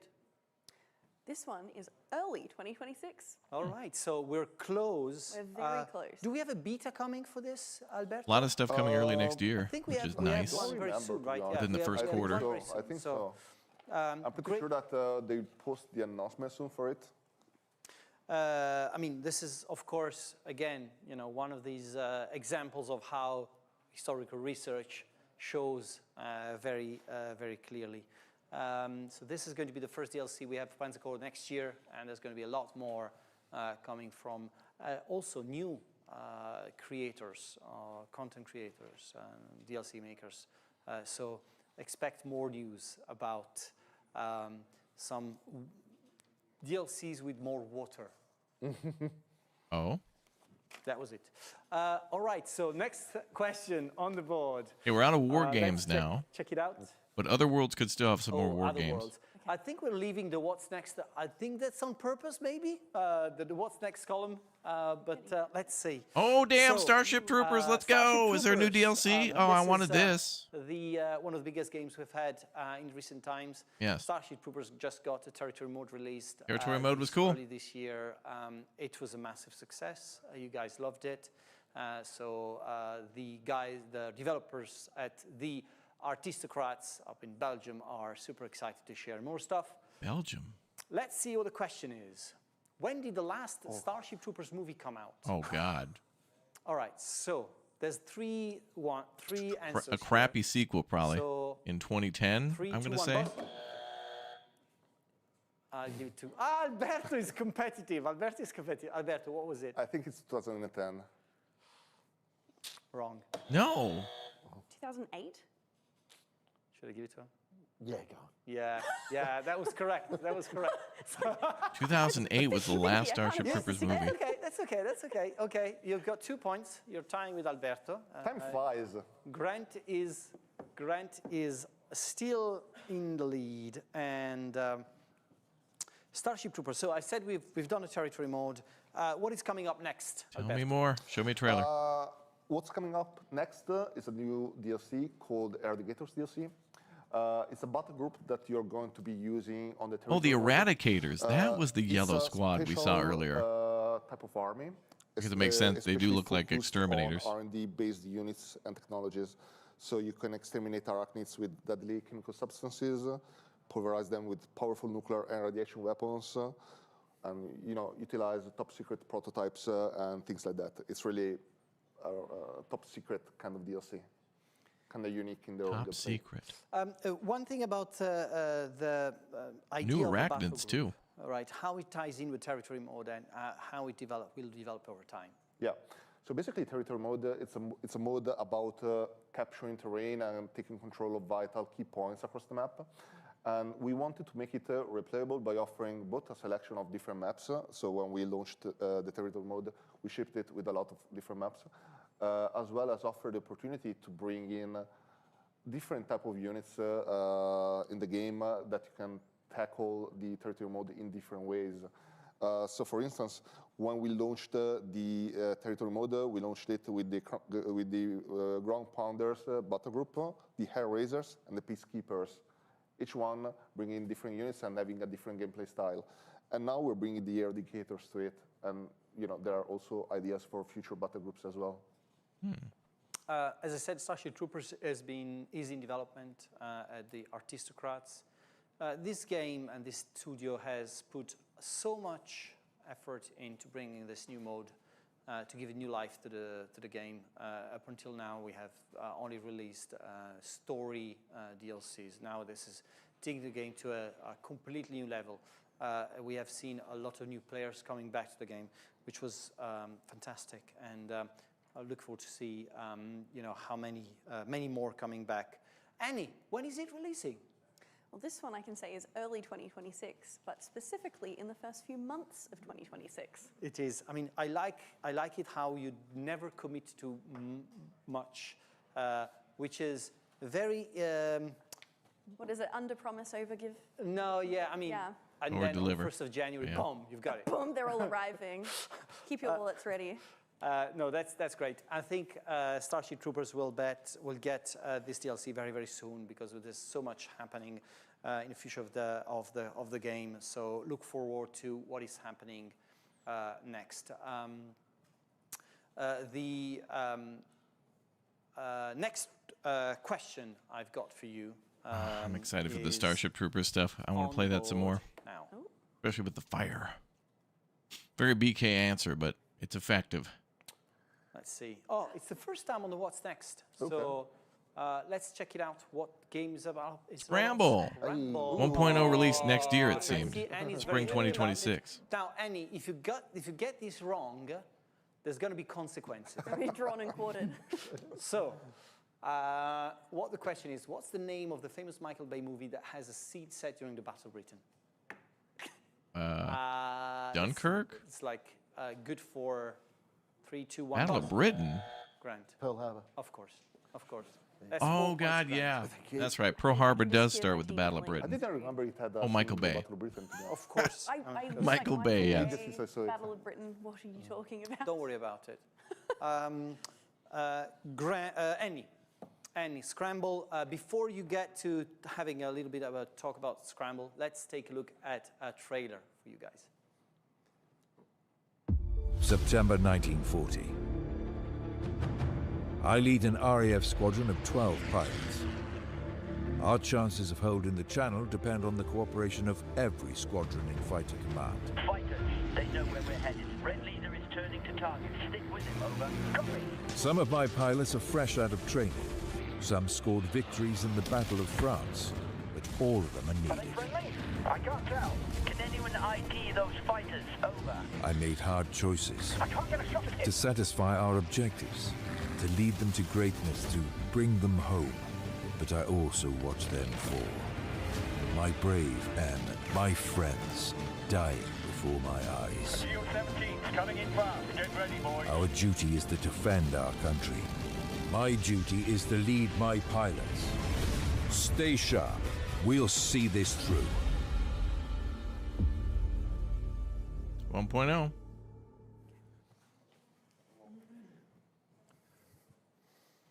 All right, Annie.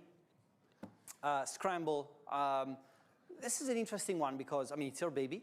It is indeed. It is your baby. You know, we have released early access, was it a year ago? About a year and a half ago, yeah. About a year ago. The campaign, is that, you know, tell us a bit about campaign and then, you know, going back to, you know, when we'll expect 1.0 to come out. So campaign. Yeah. As we mentioned, we're in early access, so we do not have our campaign in the hands of our players yet, but I can tell you a little bit about it. The Battle of Britain is, you know, a historic event that's happening, and you playing through the Scramble campaign are not going to be changing the outcome of that history, but you are going to be in a personal corner of this wider conflict of World War II. You are going to be, as a RAF leader, sort of talking through the tale of your squadron. So your Tell your every own victory, World War every II loss, story. the fate of every person in your squad. So our campaign goes through chunks of time. You know, raids trigger dogfights. Whether they win, whether they lose people, or you know, whether they come out of it more experienced, will change the experience of what's going on. Because your pilots are people. They have morale. They have readiness, experience, injury, stamina. They have traits. Some of them are going to do, going off as a lone wolf. Some of them do better in a team.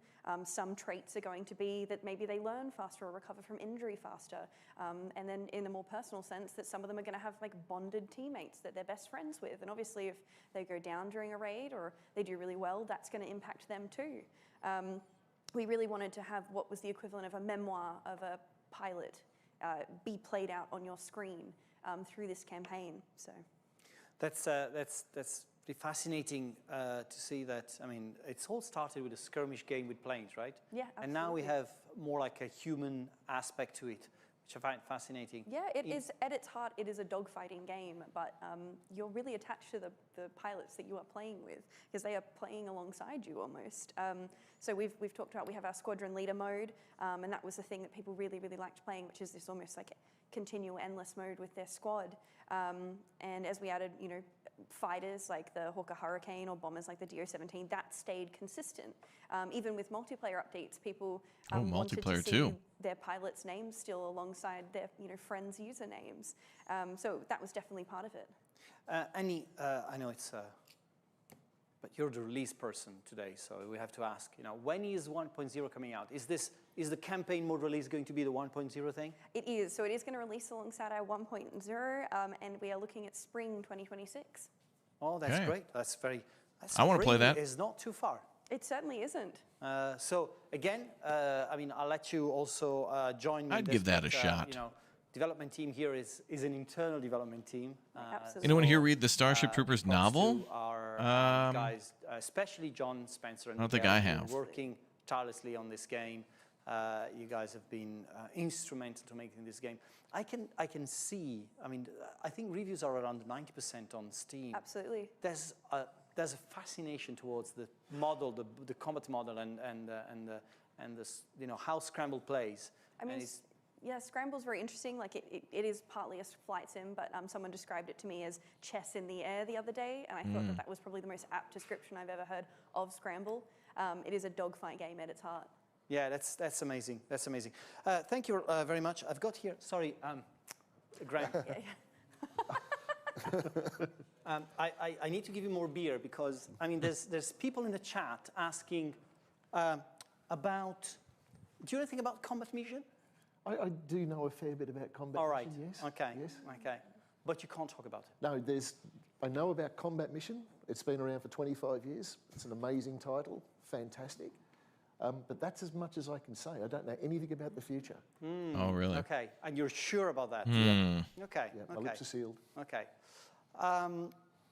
We have, before we go into the next, game, I forgot to showcase the Starship Troopers trailer for the Eradicator. So I have to apologize for that and apologize, Lucas, for this. So let's take a look. Oh, back to Starship Trooper stuff. Is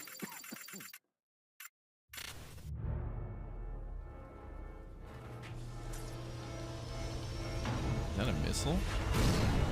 That is indeed.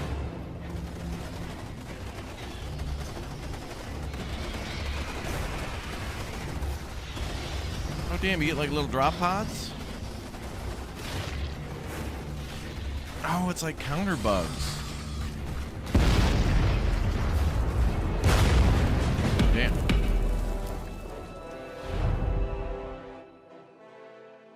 Okay. Mind control bugs, yeah. See, apparently It would have been a big pity not to show this, to be honest. Yeah. Especially because it came in like they had a nuke 2 minutes before the live stream. So thank you guys for putting so much effort into bringing these assets to us, because I mean, I swear it's not been easy to put everything together. So thank you guys. Next question. Where is it? Oh, okay. So again, a future game, something that's not been released yet. Let's see. Stormbinders. Stormbinders. All right. Stormbinders is a game that we have announced this year, coming up. We'll ask Annie when it's coming out. Let's see the question. List 3 games in which dynamic weather affects your playthrough. All right. Okay. So it's an open question. Farming simulator? No, you have to wait. Okay.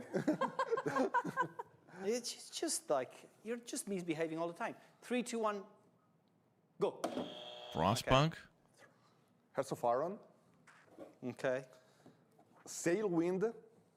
What? Sailwind, look it up. Okay. And Stardew Valley. Stardew Valley, I know. Okay. That's a very niche answer. Yeah. By the way. I'm a niche player. A billion people play Stardew Valley. But congratulations. You can add a point, although I don't know if you cheated, but anyway. I think Stardew Valley is such a deep cut that he deserves that. That was Deep you cut. deserve your point. Stardew Valley. Stormbinders, Deep cut. Alberto. Oh no, actually, Stormbinders. Insanity. You know, Hello. You worked on Stormbinders for such a long time. I did indeed. So. What is Stormbinders? I've not heard of this. Oh, that is cool. And then we'll is dive that retro into more details. pixel graphic? Oh, the crunchy. Is a sort of classic turn-based strategy fantasy game, playing like an obvious homage to Heroes of Might and Magic 3. Right. Well, the hallmarks of the genre, it's got the hero-led armies, the global exploration, hex-based tactical battles, as you can see here now, castle progression, distinct sort of fantasy factions. But it also remakes those. It's got innovative systems, shifting weather, magical storms influencing spell power. So we've talked about weather before.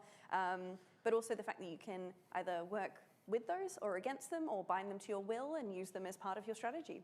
So. That's interesting, and I think that Stormbinders will sort of is actually already appealing to a lot of people, because I see the wish lists going up on Stormbinders like crazy. That's really cool to see. It's a type of game that, Alberto, it appeals a lot of people, right? Yeah, definitely. Besides the nostalgic factor, of course, a lot of Heroes of Might and Magic players will want to play this. I think that this sort of old school fantasy look, it's really appealing to people. They want to, they want a throwback to when games were a bit mysterious, a bit magical, like in the 90s. Yeah, even the art style, we sort of called it 2.5D, because it is 2D on a 3D setting, where it kind of invents that sort of thing, is very nostalgic to me. Yeah. While also being sort of brand new. It is, and it's interesting also that it's not these look like simple games, so they're very hard to make, right? A development team Certainly is so. My memories of playing these sort of genre games is often like smash the battle walk. But you can see here, even with that, you've still got to build your character in certain ways and navigate the space in certain ways, because your opponent's doing the same thing. Right. Great stuff. Can I ask when it's releasing? No, you can't. It's a secret. I'll never tell. I cannot say that one for you. Next year, I don't know when probably. it's It looks like it's it's almost complete. Is it in beta? No, I don't think yet. No, it's going to be coming to beta very soon. But if you stare at Slitherine.com/beta for a while, it might appear eventually. It might appear for you guys. Stormbinders is a massive game. It's really, really big. So expect to spend a lot of time on it. Alberto, never. Yeah, they complete the game and then delete it. They're like, yeah, no, they've been great to work with. We released very talented. I think they really get the type of game that they're making and they wanted to make, and I think that they're great guys to work What's up, with, Michael? and Doing good. Welcome. The game will be great. They're also passionate about the genre because they're all big fans of the. That art looks cool for Stormbinders, though. I like the pixel art. I'm always down with pixel games. It's a passion game for them. Anything that looks like SNES or Genesis. All right, guys. So let's go back to the board. We've got more news. Let's go to Other Worlds. Bring me to Other Worlds, yes. Okay. So last on the Other Worlds segment. Terminator! All right, so damn! This will close the already released games we've got, and we'll now focus on what's next. Question for you. How many movies and series are in the Terminator franchise? Oh, God. In how many does Arnold Schwarzenegger appear? You're asking two questions, bro. That's two questions. Yes. How many movies? How many movies in the franchise, and how many of these two numbers feature Arnold Schwarzenegger? Okay, how many good Terminator movies were there? Grant is 2? counting. 3, 2, 1, buzz. How many of them featured Schwarzenegger? 2. 4. 4 in the series, or 4 Schwarzenegger? There's 2. 4 with Schwarzenegger. 4 is wrong. Okay.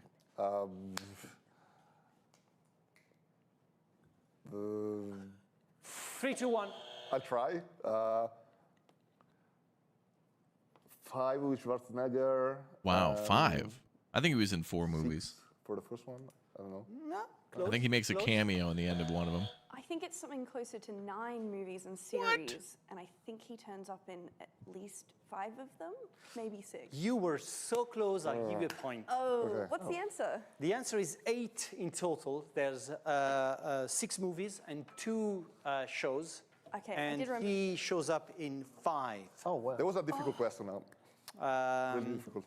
So for Terminator, we're going to show you some gameplay whilst we talk about the next, I think, big DLC. It's going to be a huge DLC. One thing about the DLCs of Terminator is, in my view, it's one of the games where you actually see going to Saskatchewan. DLC, there's so much more added to gameplay. It's not only like, hey, let's throw together a couple of maps and that's done. There's so much more to play with. Alberto, what is the new one going to be about? It's called Evolution. It displays, it's called like that because it displays the evolution of Legion. So we're talking of the Rev 6 Mark II, which is a super fast, hyper fast melee killer equipped with bladed limbs, high-speed actuators, and specialized routines designed for close distance combat. So essentially, what it means is that this DLC is going to bring melee combat into the game.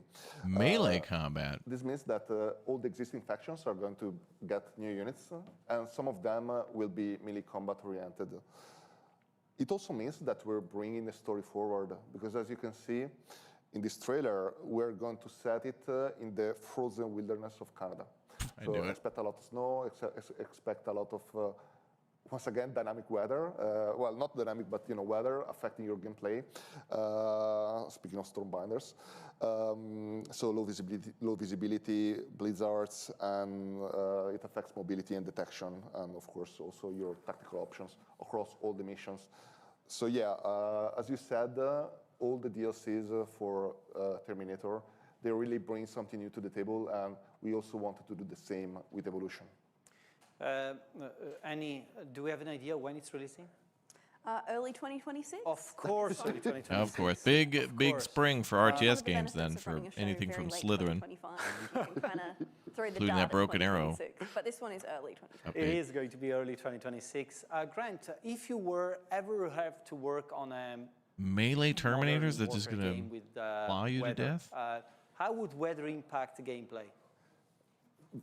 I'll tell you what, there's 2 modern warfare games I'm working on right now. Okay. Ooh, one I can't talk about, and the other one I can talk about. Of course, of course. But I'd still like to give a big shout out to Patrick and the guys in Poland who are working on the first one that I can't talk about. But the second one is modern naval warfare. And it's, I'll just give another shout out to Dimitri. at Yadis and the team in Greece who are doing a fantastic Yeah, we've been working. job. We've been waiting like It's a 3 years to nuclear hear more submarine about modern simulator, naval. I nuclear forgot all about this submarine, damn game. And the weather affects everything. The physics they've built they into talk the about game, this. the way the sea works, the weather, just you name it, they've got it in there. It's simply one of the best simulators for anything military I've ever seen.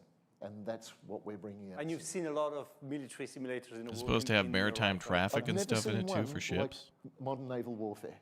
It is something else. The Werewolf-nator. Like werewolves with the claws, yeah. And modern simulators are bringing us to this last game before the break. I want to mention this is a game I'm just going to sort of mention to you guys with a number of images. It's called a game called Space Station Designer, made by our good friends at Polar Motion. The game is the Polar Motion guys who made Buzz Aldrin Space Program Manager, and this game is a construction management game where you basically have to establish networks of space stations with the ultimate goal to deploy a lunar space explorer. Oh, the game cool. is in closed beta now. It's going to be massive, but because think about it, there's nothing else like this. And again, it's taking a lot of information from real-world data and turning it into a game, into a management game. If you want to check it out, it's on slitherine.com/betas, and you can definitely subscribe for the beta. No gameplay of the Terminator game, and it's coming out in the spring. When we're back from a break, we're going to showcase. Good question. It's a new campaign, so new things. I'm very, very proud of. Okay, we got 3 new. I hope for these new things that they announce a new game, What's Next, like Broken Arrow, board. like. So I'm very happy to share with you. I'm going to be very happy to share with you all these new games. Just stay with us, and we'll be back in a few minutes. Standing by.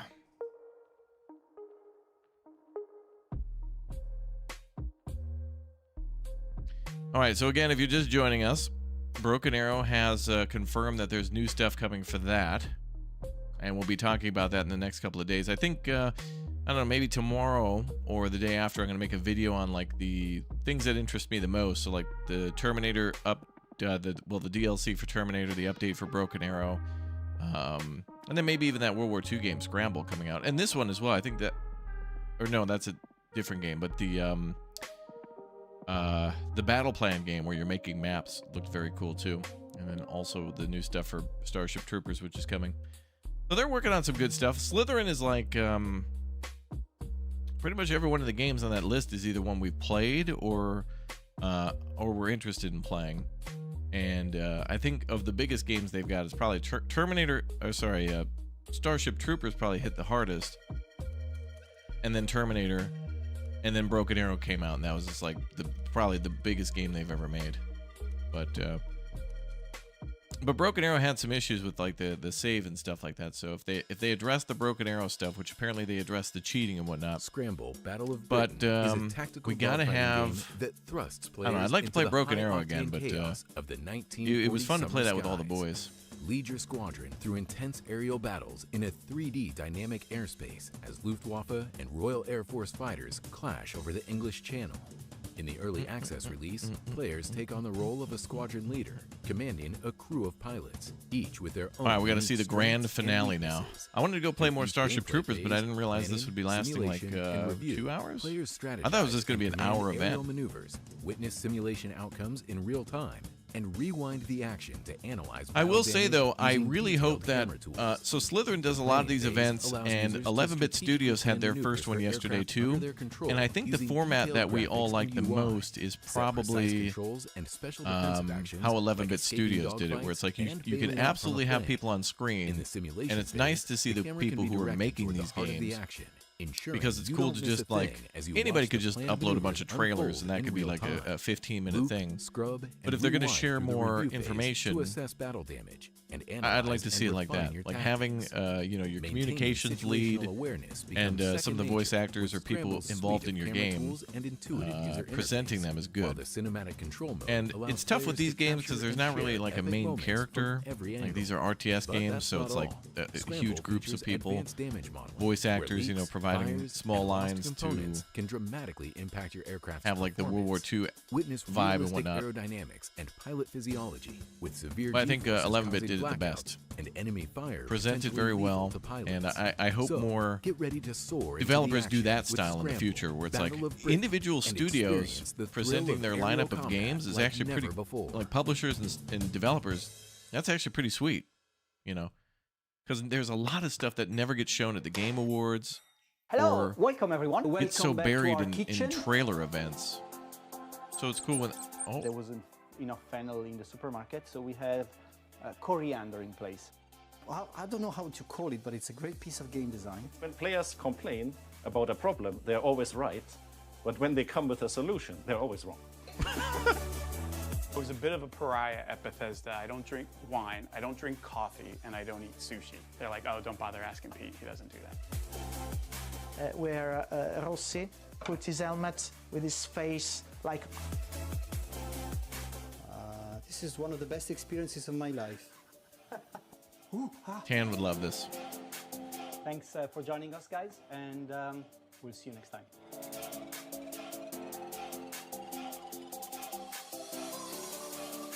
Dude, they're doing cooking shows and stuff too.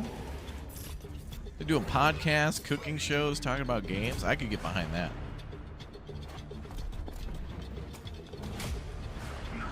We should do a podcast with Nicholas where he orders a pizza and then we play Euro Truck. Yeah, short and sweet is good. Sometimes they want to convey a lot more information because, like,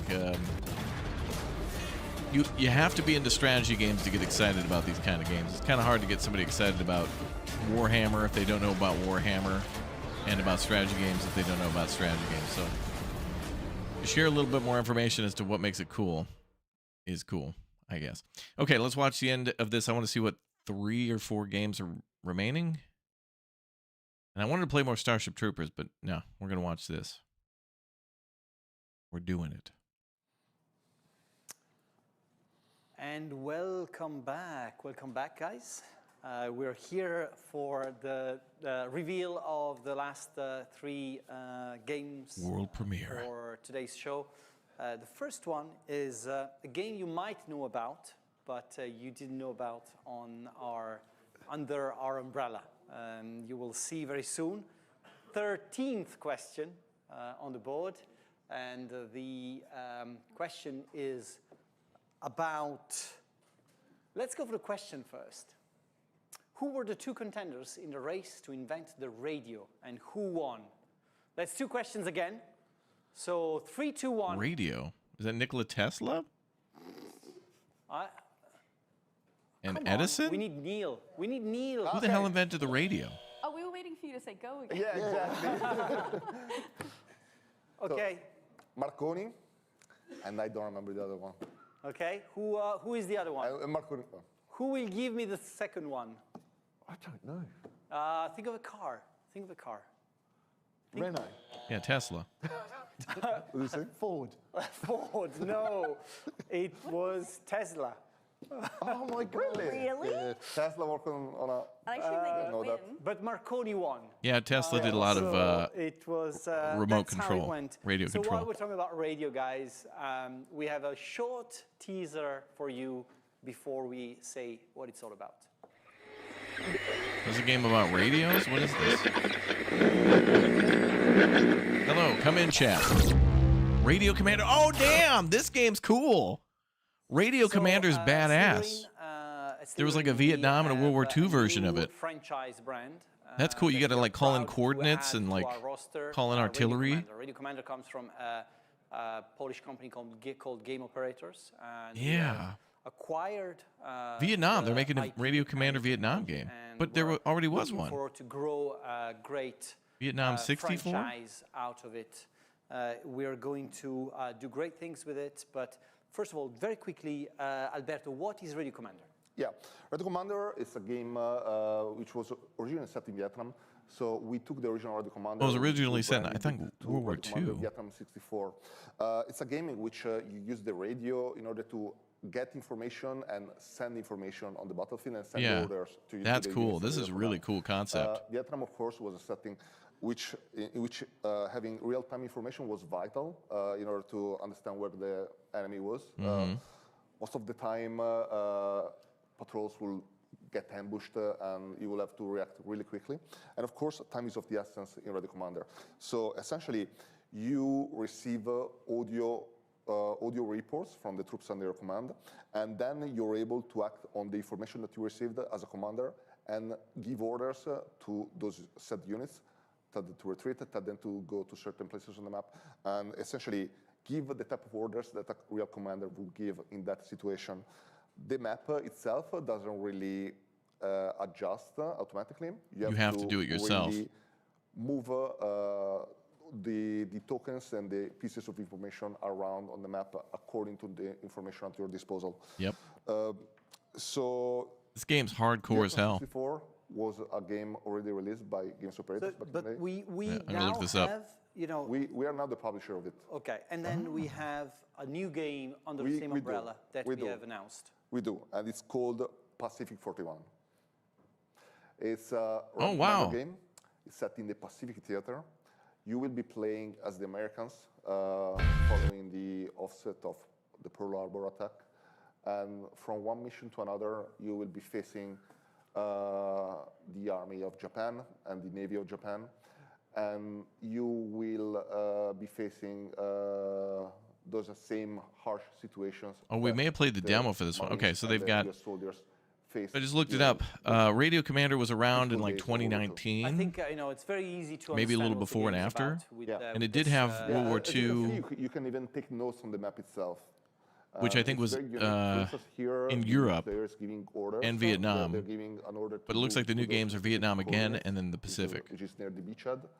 Every scenario represents a different historical, tactical situations that they historically faced. So you can expect different mechanics affecting each individual scenario. And I think it's a quite unique gameplay and a very different look for strategy. And There's we're really already... nothing else like it in the market. We're already thinking of bringing this same system to many other... They also have this game available in VR, which is like... Grant, you're just looking at a if map. you were ever to make a Modern Warfare game, I think there's a demo for this, though. You should play the demo. It's huge. It really is, because comms gives you the eyes on the battlefield and tells you what's going on and what's going to happen and where your troops are and how you're going to react. Without it, you're blind. But the thing is, the communications on the modern battlefield are so complex now, from satellites in the sky, and also there's all the electronic warfare that's there to stop it and make your enemy blind or make you blind. So it's huge and it's very, very complicated. It is very complicated and it's adding a completely new layer of management. Yeah, it's always, the communications have always been critical, like in the American Civil War. They used to put balloons above the battlefield, try to predict what the enemy was going to do, then relay that down. But today, we're in space trying to find out what the enemy is doing. It's fascinating. Annie, when is Radio Commander Pacific releasing? Do you want to buzz in and have a guess? 2026 spring. That's right, it's 2026. 2026, of course it's 2026. We're planning to release Pacific in... I swear there was a demo for this, but I can't find it, but I know I played it. We'll keep you up to date with more about what is coming up on the game. Maybe it was limited for the Steam Next Fest. We have 2 spaces left on What's Next, and I would like to ask you to see the next question. Radio Commander is going to be awesome.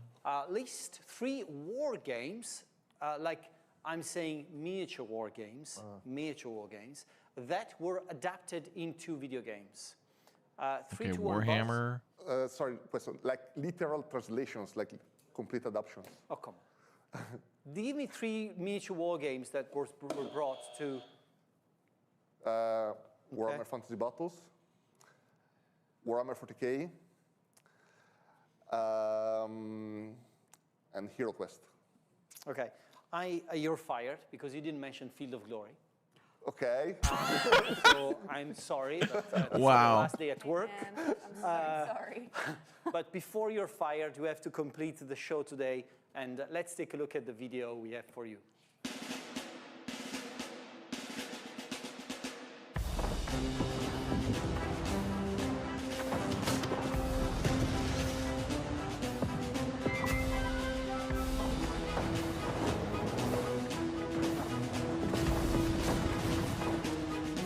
Love the models. Ooh, tiger.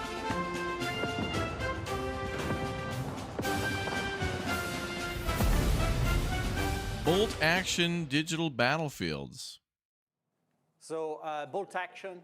Some of you had mentioned bolt action in the chat. Slitherine has always been very, very careful in, looking at the trends in the war games world. Bolt action is a massive miniature war game. It's been, just released the 3rd edition towards the end of the middle of this year, this year. You can see that what we're trying to deliver here is the tabletop vibe, giving the idea of a digital battlefield, as in where you're playing with digital toy soldiers. Before I get to asking questions about the game, big props to Paolo, who put together the table to mimic an actual map in the game. And that was not trivial. So thank you for that. Above all the work you've done. What was the first shot in this video? The first shot was actually a real map, and the second shot was the game map. Yeah, yeah. And all the shots are like mimicking actual game. Shot. Gameplay moments, which is a true testament of we're trying to make the game of the minis war game. Who wants to talk about the game? If I'm not fired, maybe... No, go for it. Go for it. You've got your job back. All right, yeah. Let's go. So Bolt Action is a game developed by Fair Games. It's a quite faithful adaptation of the tabletop game. Not exactly one-on-one translation, but much like Battle Sector, we are trying to recreate the same spirit of the tabletop game. It's a turn-based game in which you're turn-based tactical strategy in World War II, especially in the Western theater. Although, of course, we have plans to bring this game to more theaters as well. The base game will be shipping with Great Britain, United States, and Germany. It's a game in which we're trying to recreate the same mechanics behind the asymmetrical turn system in the original game and bring the same feeling in the actual game itself. So you can expect a quite unique unit design, as you can see from the screenshots. For instance, when units are going to stand still, they're going to be sitting on those miniature-like bases. Except when they're moving, the base won't show at all. Fully 3D environment, which have this sort of like a tabletop-y feeling to it. We'll have an army painter. I think the next one is the last. We got one more to go. We got the last final release. Next announcement. Yeah. In this case, we'll have an army painter. People will be able to paint. I hope it's big. Whatever they got in store for us last, I hope it's big. That's amazing, right? And then, of course, we'll have a dynamic single-player campaign, which is a more sandboxy kind of experience. And it will be very replayable and very dynamic and very varied. Replayable skirmish battles. And, of course, multiplayer will be really important for us to get it right for this kind of game. Can I ask to replay the trailer, please? Is that a possibility? They're gonna kill me now.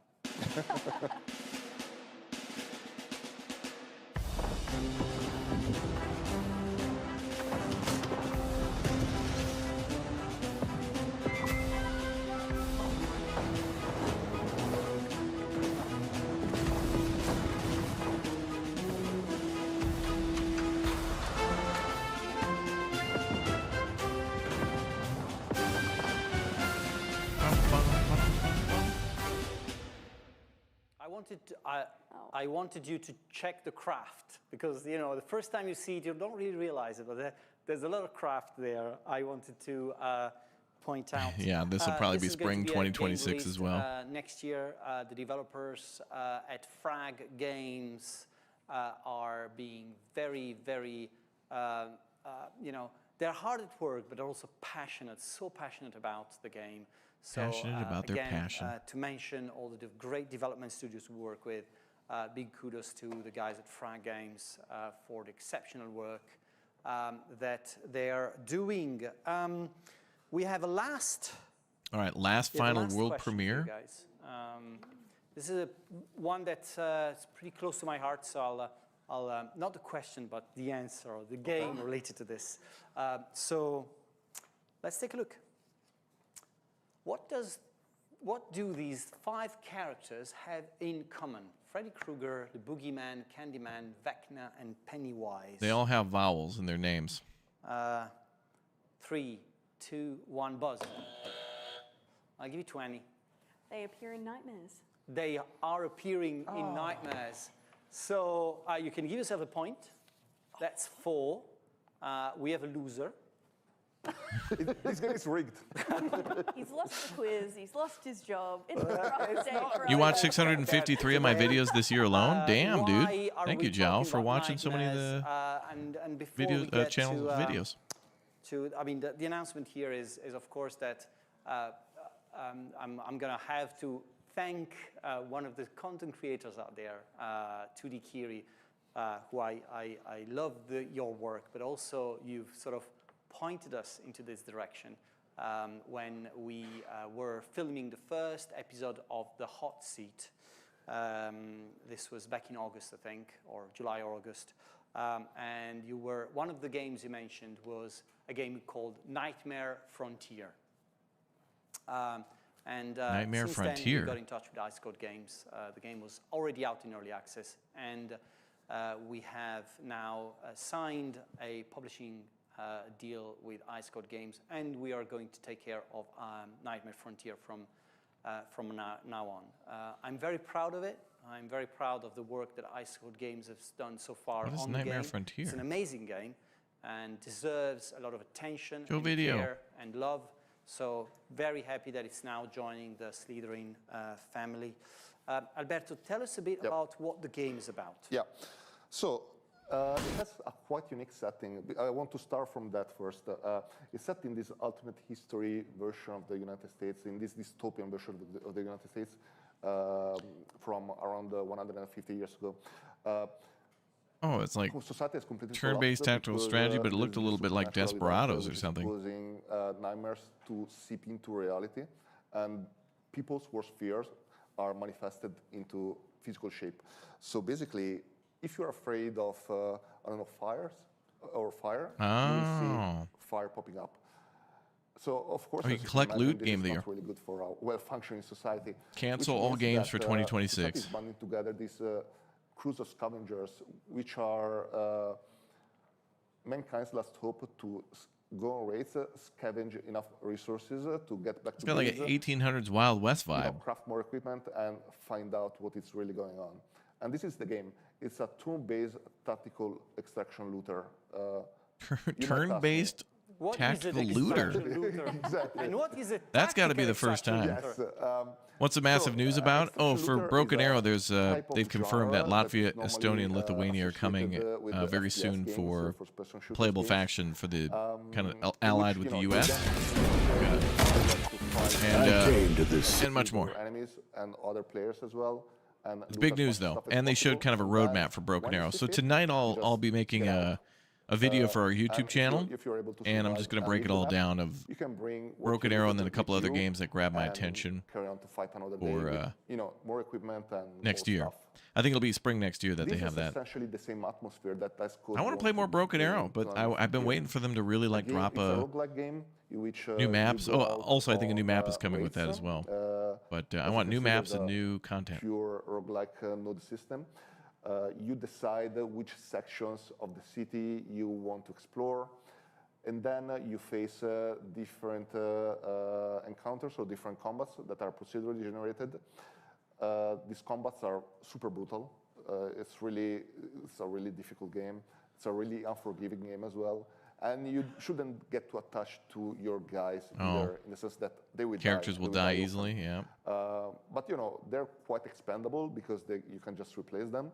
But yeah, there are some very cool, unique mechanics. So as mentioned, the first one is the nightmare mechanic.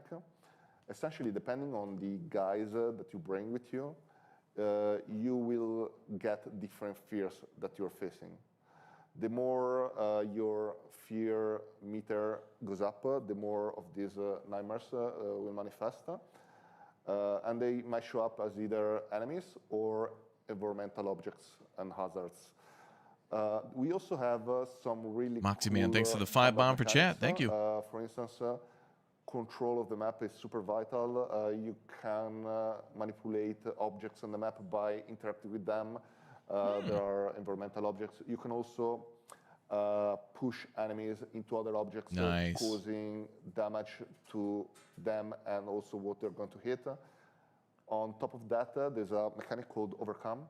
When you're able to kill an enemy in that turn, you're able to regain that turn, so you're able to fight and shoot again or attack again, which means that you can do this sort of very cool chain reaction kills, and possibly, if you're really good, you can kill all the enemies in one single turn. So it's a rather unique approach to the tactical tour-based we have just released an update for it, and there's a roadmap for it. So I want to show the roadmap. Annie, can you go through the roadmap for us, please? Absolutely, I can.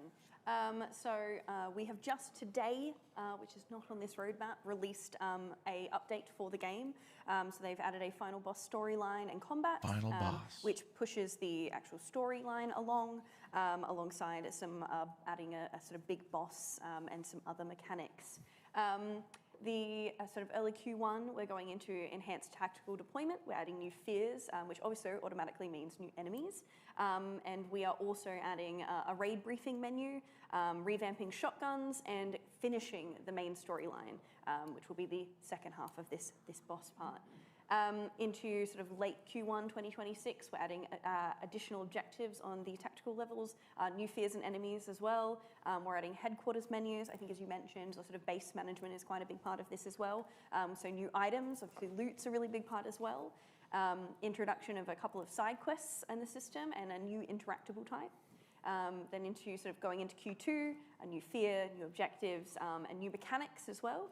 So ricocheting interactables, which will be really good for combos as well, items and side quests. And then late Q2, it's going to be the final tuning. So everything's sort of getting balanced and mixed up, and we're listening to your feedback in early access as well. And then we go on to the path to release. So Annie, is Scramble releasing out of 1.0 or Nightmare Frontier first? I think that depends on you, Marco. Of course, it depends on me. It's always my fault. And what platforms you might possibly want to put the game on. That's a good answer. That's a good answer, by the way. Some motion in the chat. So this was Nightmare Frontier, guys, and you know they got a big old roadmap on that one. So every game's got like combat, tactical, strategy, or to mention, we said Ice Code games. There's 15 games. Every one of those games. 15 games that we are actually actively working on. There's 14 games that we have not been covering or we have not announced yet today. That we're also working on. 2 of which are under Grant's helm. That we're going to see Grant very, very soon. Big news on a new game then for probably World War II, or well, maybe Cold War or modern. The other thing I wanted to say, of course, we have a lot of tournaments that are just open for signups. I've got a list here. It's basically every game with a tournament system active that we've got. So far, Field Glory 2, Field Glory 2 Medieval, Warhammer 40,000 Battle Sector, Valor in Victory, Combat Mission, Strategic Command, Panzer Corps 2, Flashpoint Campaigns, and Headquarters World War 2 all have open sign-ups for tournaments. The other thing, of course, and because take care of the last bit of information, of course, we have a sale going on. So if you want to sort of take advantage of the sales, there's just a sale being announced, being launched on Steam. It's going on for a week. All of the catalog is on sale, so you find a lot of your games with big discounts. Make sure make us some money because we have to pay back for all these nice shows that we make for you guys. And for travel, no, they're not coming from Australia. We wouldn't be getting them over for a 2-hour show straight from Australia. But I don't know what we have to name a winner there. Yeah. Let's do a question just for them. A question just for them. Ask me when something releases. Okay, so I have a question for you guys. Okay. Yep. What is the latest DLC that Slitherine has launched? Would be the Gladius Rampage pack. That's correct. There you go. So the You winner got is it. Annie. She wins. Congratulations. Big win. Annie. You win She won. absolutely nothing. Yeah. But we'll buy you food, and no one else is going to have dinner for tonight. Guys, thank you very much. That one back. Thank you very much for joining us. Thank you again for watching the show with us. Thank you all the streamers who attended with us and co-streamed or rode their audience to the stream today. It's been great, and I have to say that I look forward to seeing what's happening in 2026. You can see that there's a lot happening, and again, we didn't even scratch the surface of what we've got in house. So thank you all for joining us. Keep playing the strategy games. Keep pushing the niche of strategy Hell yeah. Games. Strategy up to MVP. the top of the rankings, because we certainly want to do that for years to come. Thank you very much, and good night. Nice. All right. Well, that's going to do it then for the Slitherine live event. I'm going to have a video out probably tomorrow or the day after on all the things that we saw here today, or at least most of the games. There's quite a few of them, but we'll pick and choose the ones that I think interest the chatty chatters and everybody the most. Thanks for watching, guys. I'm going to take a little break, and then we'll be back with our first look at Pioneers of Pagonia 1.0, and then more Flotsam tonight as well, which reached 1.0. It's been a big year for city builders, but it's going to be a big year next year for strategy games, it seems like, in the beginning of the year for Slitherine. All right, thank you very much, everybody, for watching. Going to drop a link for another strategy game that has another big O DLC out that I think you'll truly love. So click or tap that link, and I'll be back in a bit for more. Thanks again, everybody, for watching. Thanks to Slitherine for sponsoring this video, and we'll be back, or stream, and we'll be back for a video ASAP. Anyway, enjoy the new YouTube premiere, and I'll see you in a bit. Bye.